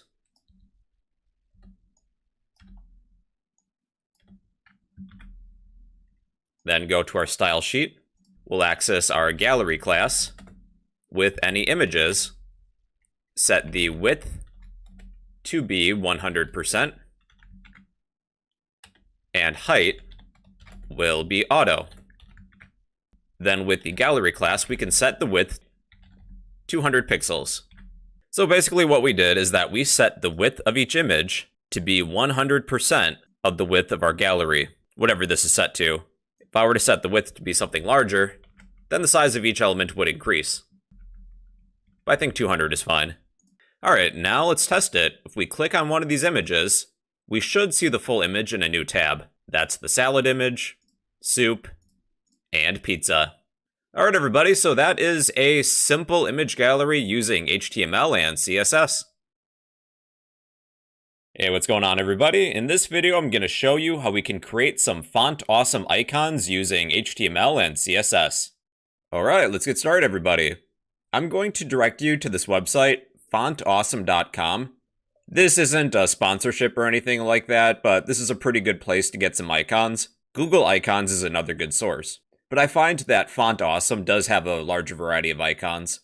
To start using icons from this site, from the homepage, we will start for free, because I don't like to pay for things. You will need a kit. You can type in your email, like fake@gmail.com, then send kit code, then you just have to confirm your email. Now once you log in, you'll have access to a kit. If I were to click on my kit, I have a line of JavaScript that contains a link to my kit. There's going to be a unique number. Let's copy the script, then place it in the head of our HTML document, right here. We now have access to those icons on Font Awesome. To browse for icons, go to the Icons tab. Then we can perform a search. I would like an icon of a home or a house. I would like this one, so I'll click on it.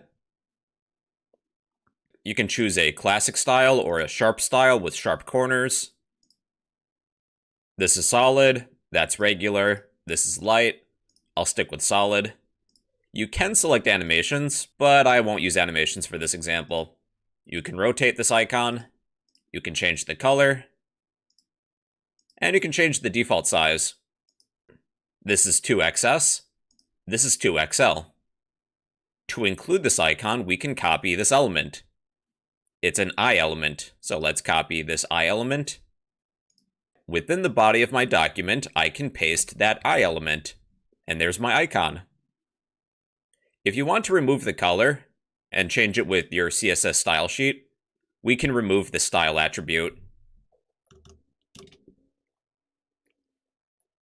If you need something even larger than 2XL, we can change this element up to 10 times the size with 10x. That's a little too large for my liking. Let's go with 5x. Let's find 3 other icons we would like. I'm going to find the Twitter logo. That's right here. I need to copy this I element. Then I will paste it. Then I'll change the size. FA-5x. Okay, Twitter, YouTube would be good. Copy this I element, paste it again. I would like the 5x version, FA-5x. Let's select one more icon. Let's go with TikTok. And that is all we'll need. Again, I would like the 5x sized version. Alright, that's a good amount of icons. I will center all of these icons. One way in which I can do that is to place all of these elements within a div with the class of icons. Alright, let's go to our style sheet. I will take my class of icons, then text, align, center. To right justify these, we can set that to right, but I'll keep them in the center. I'll change the color of these icons. Let's begin with our house. We'll need to copy this entire class. I don't want the sharp version. I will copy this entire class. Then within my style sheet, I will select that class. Dot, then paste the name of that class. Now we can't include spaces. You can replace the spaces with a dot. With our house icon, let's change the color to something gray.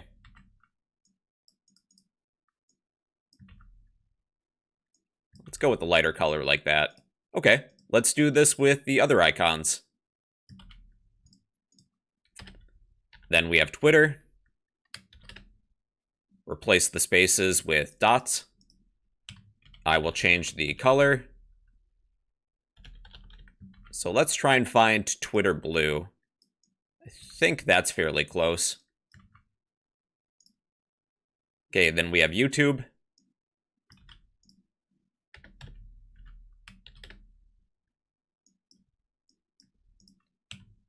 Color red.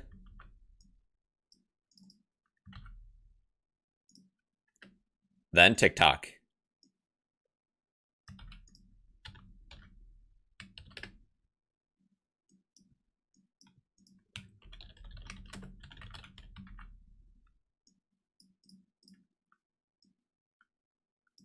I think that's fairly close. All right, now what we'll do is turn these icons into hyperlinks. We'll surround each I element with a pair of A tags.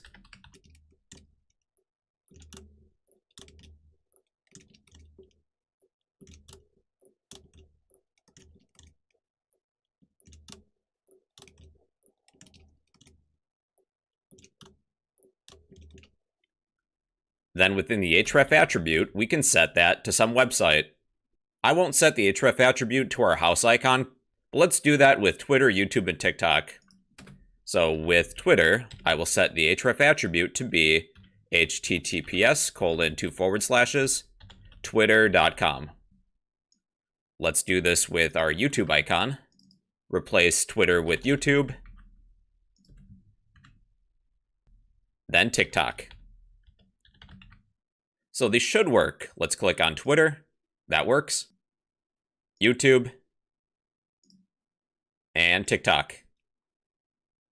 With hyperlinks, there is some underlined text decoration included. Let's remove that. Let's take our icons, then any anchor tags within our icons class. We'll set the text decoration to be none. And that should remove them. I'll also apply a little bit of margin between each of these icons. Let's do margin dash right, set to 20 pixels. Not bad. For some additional practice, when we hover our cursor over one of these icons, let's increase the lightness. Let's begin with our house. Let's copy these CSS properties, paste them. We'll apply the hover pseudo class. I'll increase the lightness by 10%. I went from 66 to 76%. When we hover our cursor over our house icon, it should be a little bit lighter. Okay, let's apply this for the other icons. Then we have Twitter. Apply the hover pseudo class. Ooh, I'm using RGB values. Let me change that to HSL.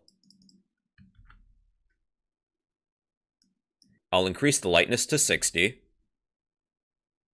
Let's do this with YouTube.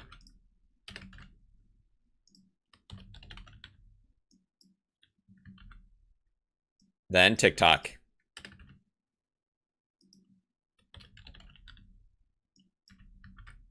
All right, now when we hover our cursor over these icons, they should be a little bit lighter.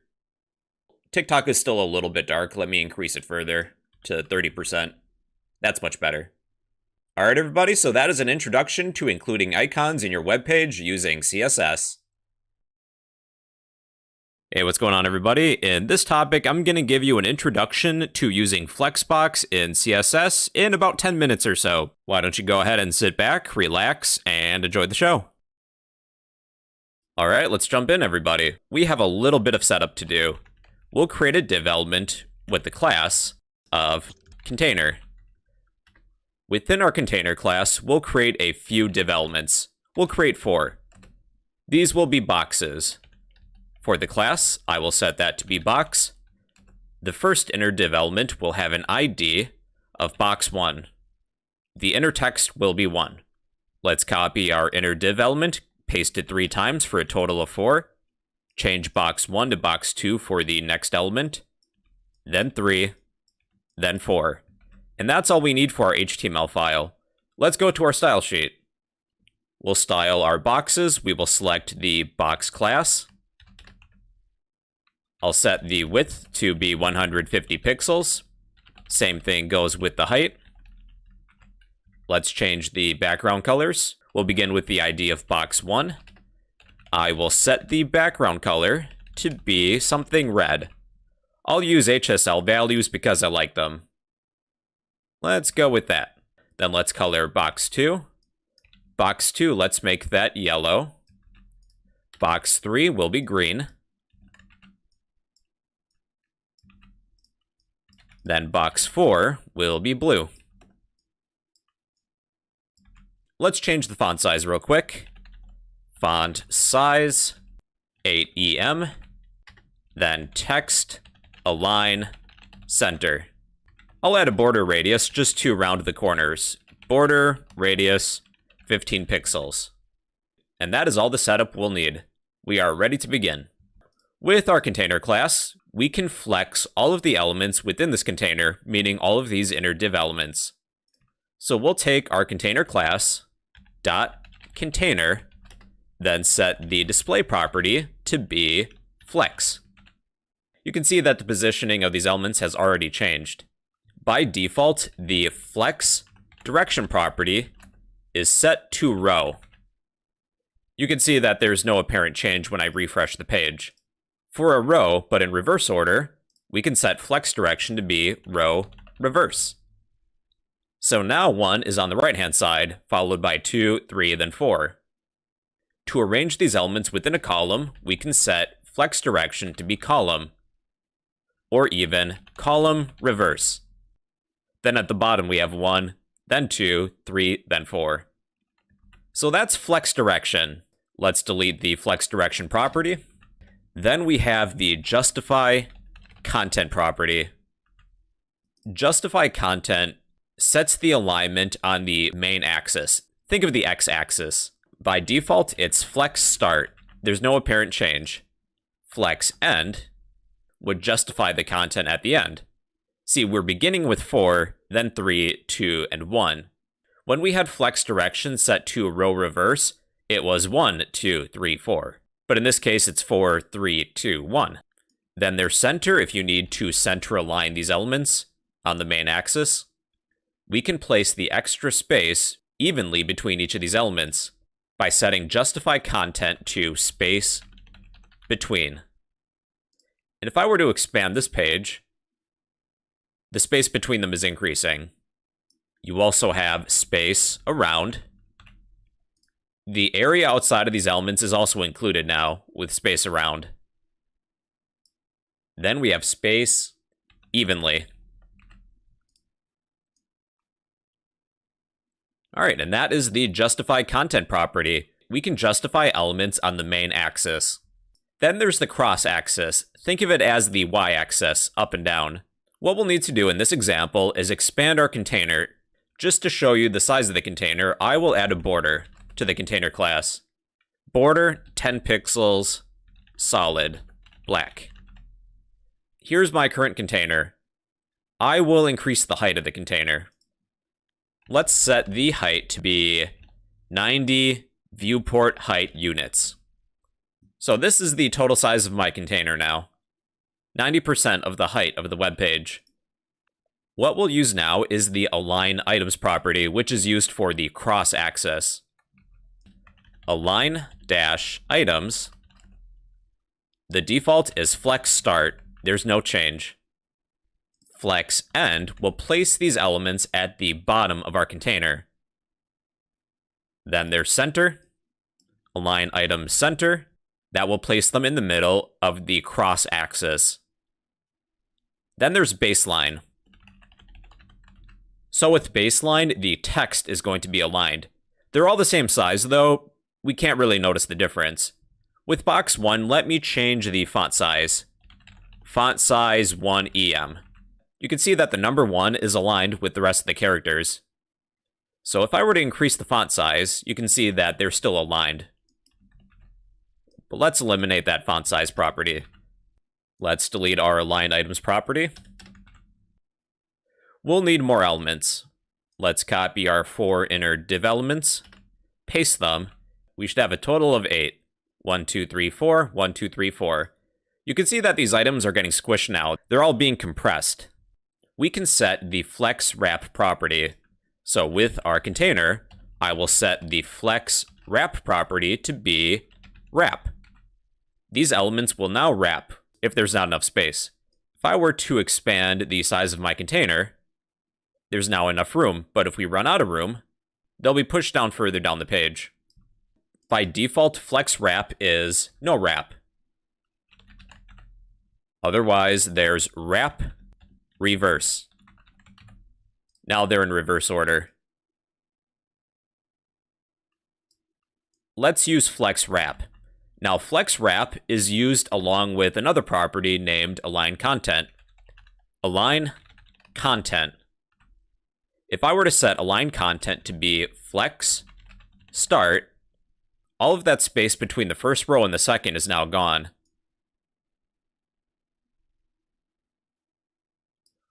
Then there's flex end.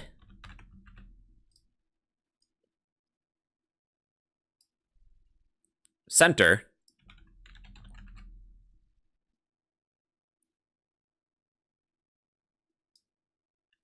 Space evenly.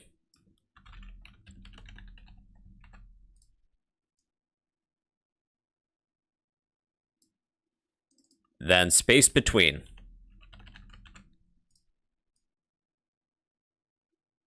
Use any combination of properties that I've demonstrated. Let's keep flex wrap as wrap, but I'll use flex start.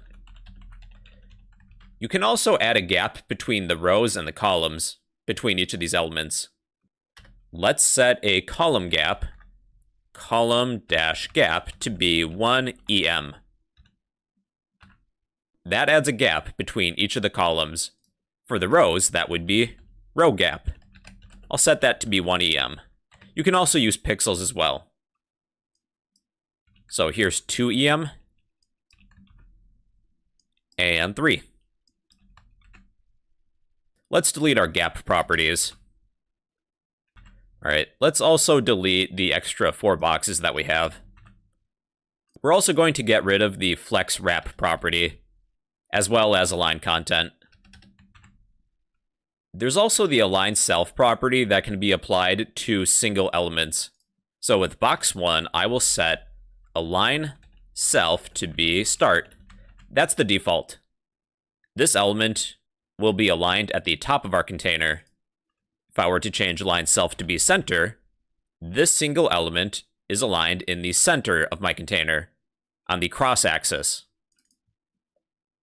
Then we have end. That will align at the bottom. The align self property can be applied to any of these elements. Let's do that with number 2. Align-self. At the start, there's no change. Center, end. Okay, let's delete the align self property. We can use order to change the order of these elements. With box 1, I will set the order to be 1. That will place number 1 at the end. -1 would be the beginning, which it normally is already. With box 2, I'll set the order to be 1. That will place 2 at the end, but if I set it to be -1, it's now at the beginning. All right, everybody, so that is a quick introduction to Flexbox. There is a lot to talk about, and that is all the time that I have for this topic. And well, that's an introduction to Flexbox in CSS. Hey, what's going on, everybody? Today we're going to cover the transform property in CSS. The transform property lets you rotate, scale, skew, or otherwise translate an element. Here's what we're going to do. We'll create a div section. I will give this div an ID of box 1. Then within the box, let's say the word hi. Let's head to our style sheet. Within my style sheet, I will take our ID of box 1, set the width and height to be 250 pixels.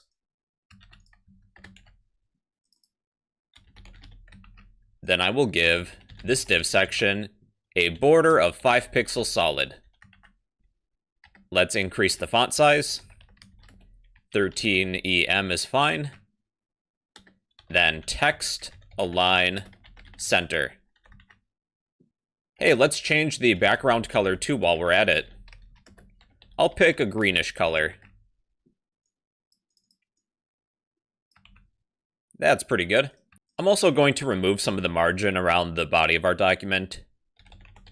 Body, margin, 0. All right, so the transform property. The first transformation I'll show you is translate. We can translate x on the x-axis, translate y on the y-axis, or both with just translate. Let's begin with translate x.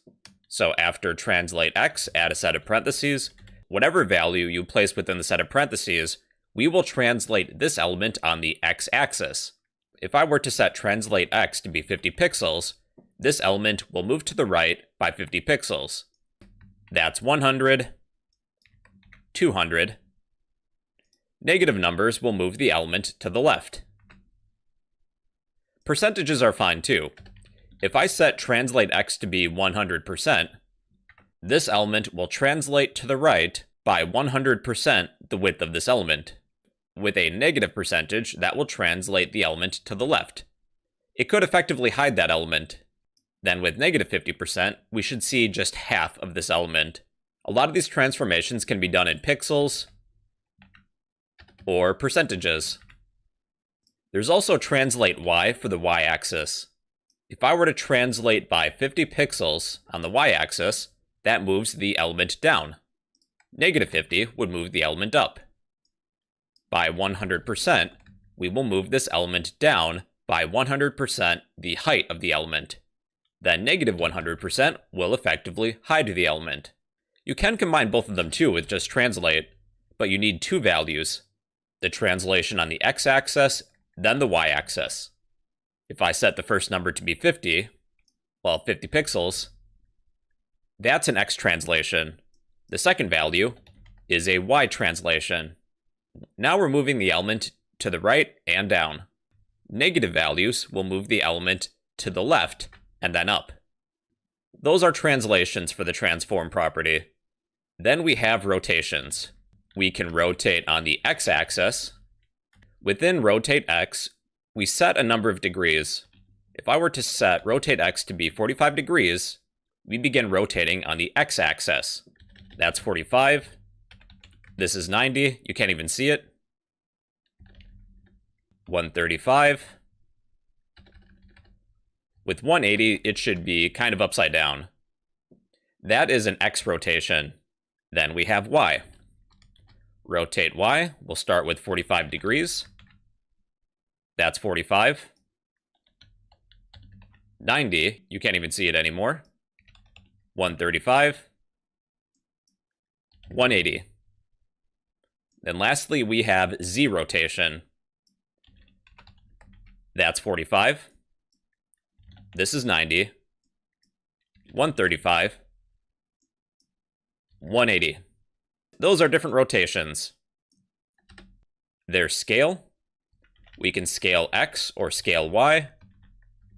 1 corresponds to 100%.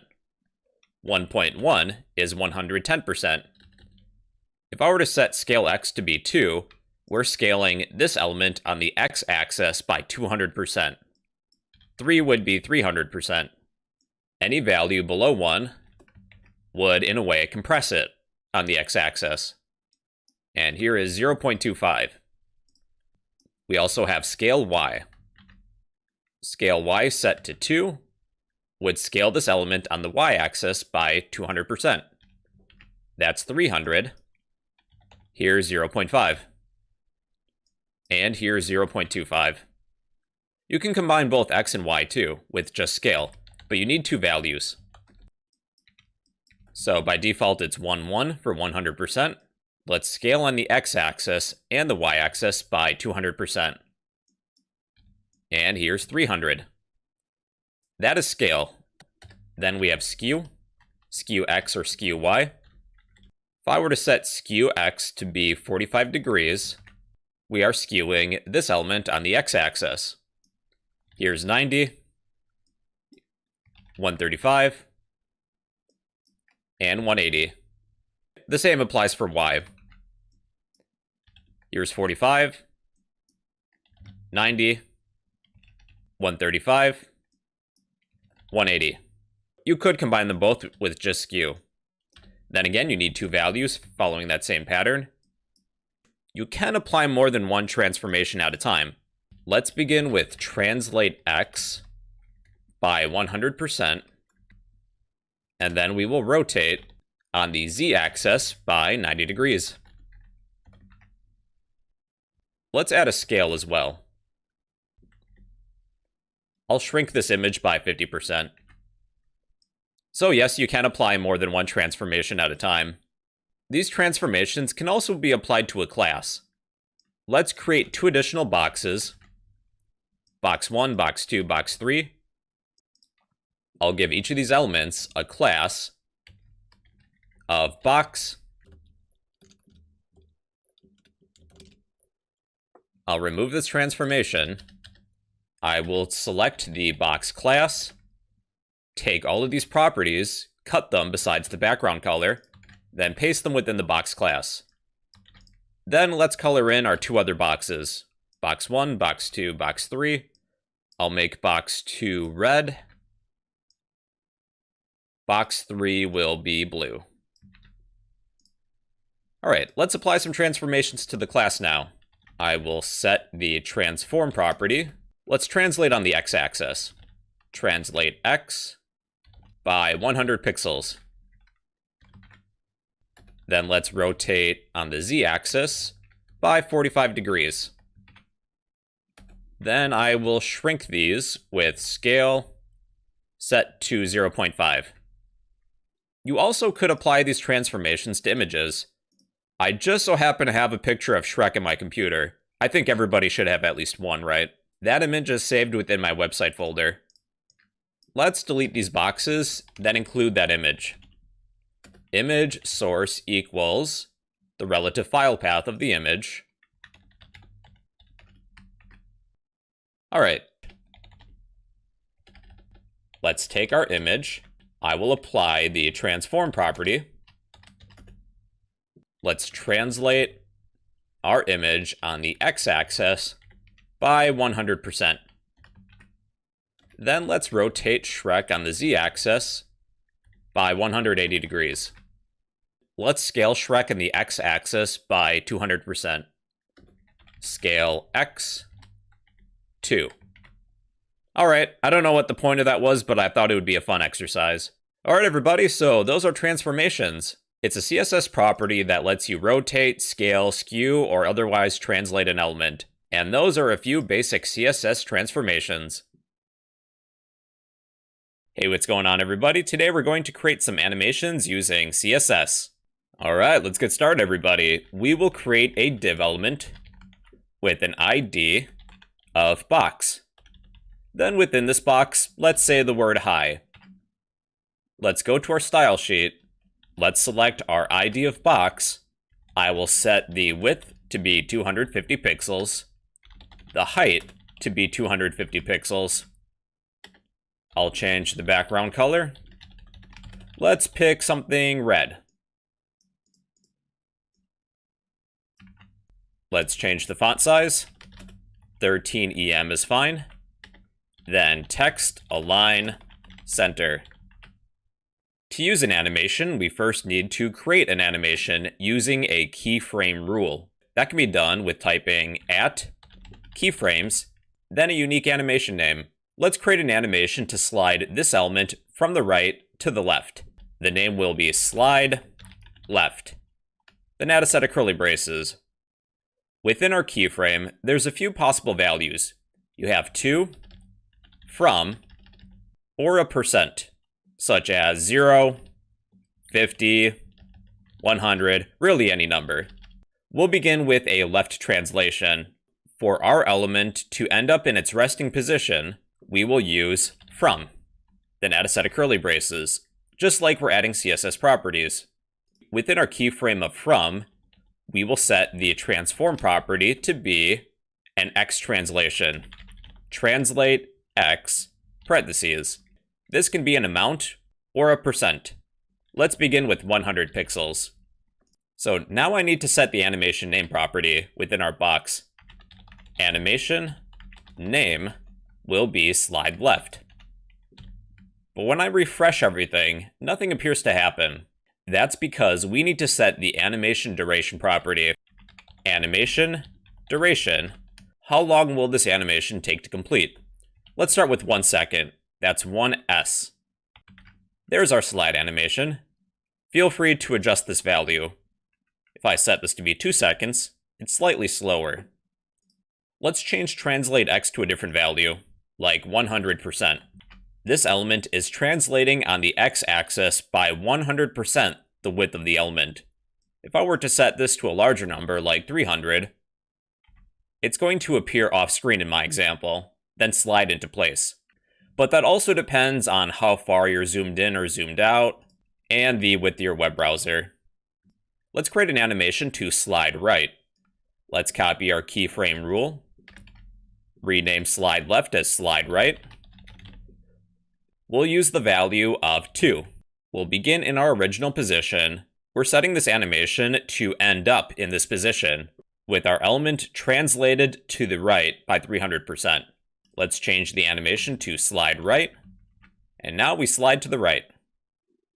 Okay, let's slide up. Keyframes, slide up. We'll set the value to be from. Then we will translate Y. Change the animation name to slide up. There we go. Then slide down. All we really need to do is change this value. So that's slide down, change from to be 2. Then change the animation name again. Slide down. Let's create a rotation animation. At keyframes, rotate. So we can use from, or to, or a percent. Let's use percentages. At 100%, what sort of transformation do we want to complete? Let's use the transform property, then do an X rotation. Rotate X by 360 degrees. That's one full rotation. Okay, let's change the animation name to rotate. Now we should rotate once on the X-axis. Let's rotate on the Y-axis. Rotate Y. Then rotate on the Z-axis. Rotate Z. So those are a few rotations. Now check this out. If I were to set the keyframe value to be 50%, we will complete this animation at the 50% mark. Then from 50% to 100, in a way we undo the animation. We'll rotate once and then revert back. Complete the animation at 50% of the length of the duration. Then with the other 50% of the time remaining, return that element to where it was previously. If I were to mess with these values, let's say 25%, we'll complete the animation in half a second. Then with the other 1.5 seconds, we return to normal. That's why the animation goes fast. Then when it's undone, it goes fairly slow. You can mess with these values depending on what you're looking for exactly. Yeah, you can use from, to, or a percent. Okay, let's create an animation to grow this element. We'll scale both the width and the height. At keyframes, grow. At the 100% mark, let's set the transform property to be scale. Then we can use 2 values. 2 means 200%. For the width, scale that up by 200%. Same with the height, 200%. Let's change the animation to be grow. Then this should grow. Then when the animation is complete, it snaps back into place. But if I were to set this value to be 50%, it's going to grow, then shrink back into place in one smooth motion. Let's create an animation to shrink. At keyframes, shrink. At the 50% mark, let's use the transform property, then scale by 0.5, 0.5. That will be 50% for the width and the height. Let's change the animation name to be shrink, and now we'll shrink this element. Then it reverts back into place. Okay, let's change the opacity. At keyframes, this animation name will be fade. At the 50% mark, let's change the opacity. We're not using the transform property this time. Let's set the opacity to be 0. Then change the animation name to be fade. Now we'll fade out, then back in again. If I were to set this value to be 100, this element will fade. Then when the animation is normal, it reverts. Not smoothly though. Let's set that to 50. Now if you want a fade in effect, what we can do is with our box, originally we can set the opacity to be 0. Then at the 100% keyframe, the opacity will then be 1. So this is fade in, let's say. So the element is originally hidden, then it fades in. Let's get rid of the opacity. Let's change the color of our element. At keyframes, color change. So at 0%, let's have the background color be red. I'll copy the current background color. I'll change the animation name to color change. Then at 20%, let's set the background color to be orange. So we're going from red to orange. Then at 40, let's pick yellow.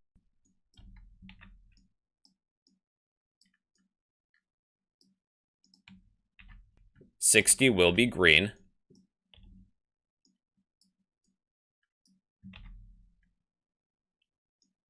$80 will be blue.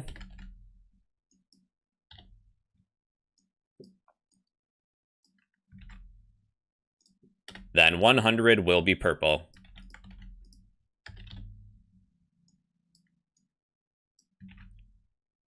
There. You can take the liberty to pick whatever values you would like. Let's create a glow effect around our element. At keyframes glow. This animation will complete at the 50% mark. We'll add a box shadow. The first value is for the horizontal offset. We'll set that to be 0. The next value is for the vertical offset, which will also be 0. Then the blur radius. I'll set that to be 50 pixels. Then a color. Let's go with the yellowish color. Alright, then we need to change the animation name. Glow. Then our element glows. It's a little difficult to see though with the white background. Let me change the background color. So with the body of our document, I will set the background color to be a dark color. There's our glow effect. You can start animations with a pseudo class. For example, I want this glow animation to occur when I hover my cursor over the element. I am selecting my box ID, then applying the pseudo class of hover. I'll take the animation name and the duration, then place it within the hover pseudo class for our box. Then this animation only begins when I hover my cursor over the box. Pretty cool, right? If I were to use the active pseudo class, this animation only occurs when I left-click and hold the element, which I am doing right now. Let's place these properties back. To change the iteration count for an animation, to have it occur more than once, we can set the animation iteration count property to be some other value besides 1. If I set this value to be 2, we will perform this animation twice. To have it perform infinitely, set that to be infinite. I would not recommend setting an animation to be infinite just because a viewer can find it annoying, unless that's the goal, to annoy the viewer. Alright, there's also animation direction. Animation direction. Normally this is, well, normal. We can change the direction of the animation by setting normal to be reverse. Now we're sliding to the right. To alternate, set the value to be alternate.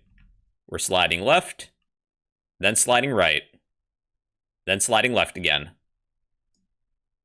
There's also alternate reverse. We begin by sliding to the right, then to the left, and then to the right again. Let's set that to be normal. To pause the animation, we can set the animation play state to be paused. Now the animation is paused. To run it again, set this value to be running. This would be useful in conjunction with a programming language such as JavaScript because we can toggle this animation on and off. There's also the animation timing function. Normally with this animation, it accelerates, then slows down, it decelerates. The default value is ease in out. It speeds up, then slows down before it reaches its destination. For a constant speed, we can change that to be linear. Through the entire animation duration, it stays the same speed. There's also steps for a sort of stop motion effect. Within this function, if I place the value 5, there's 5 steps. If this was 10, there's 10 steps to complete the animation. It creates a stop motion effect. Let's change that back to ease in out. Let's set the iteration count to be 1.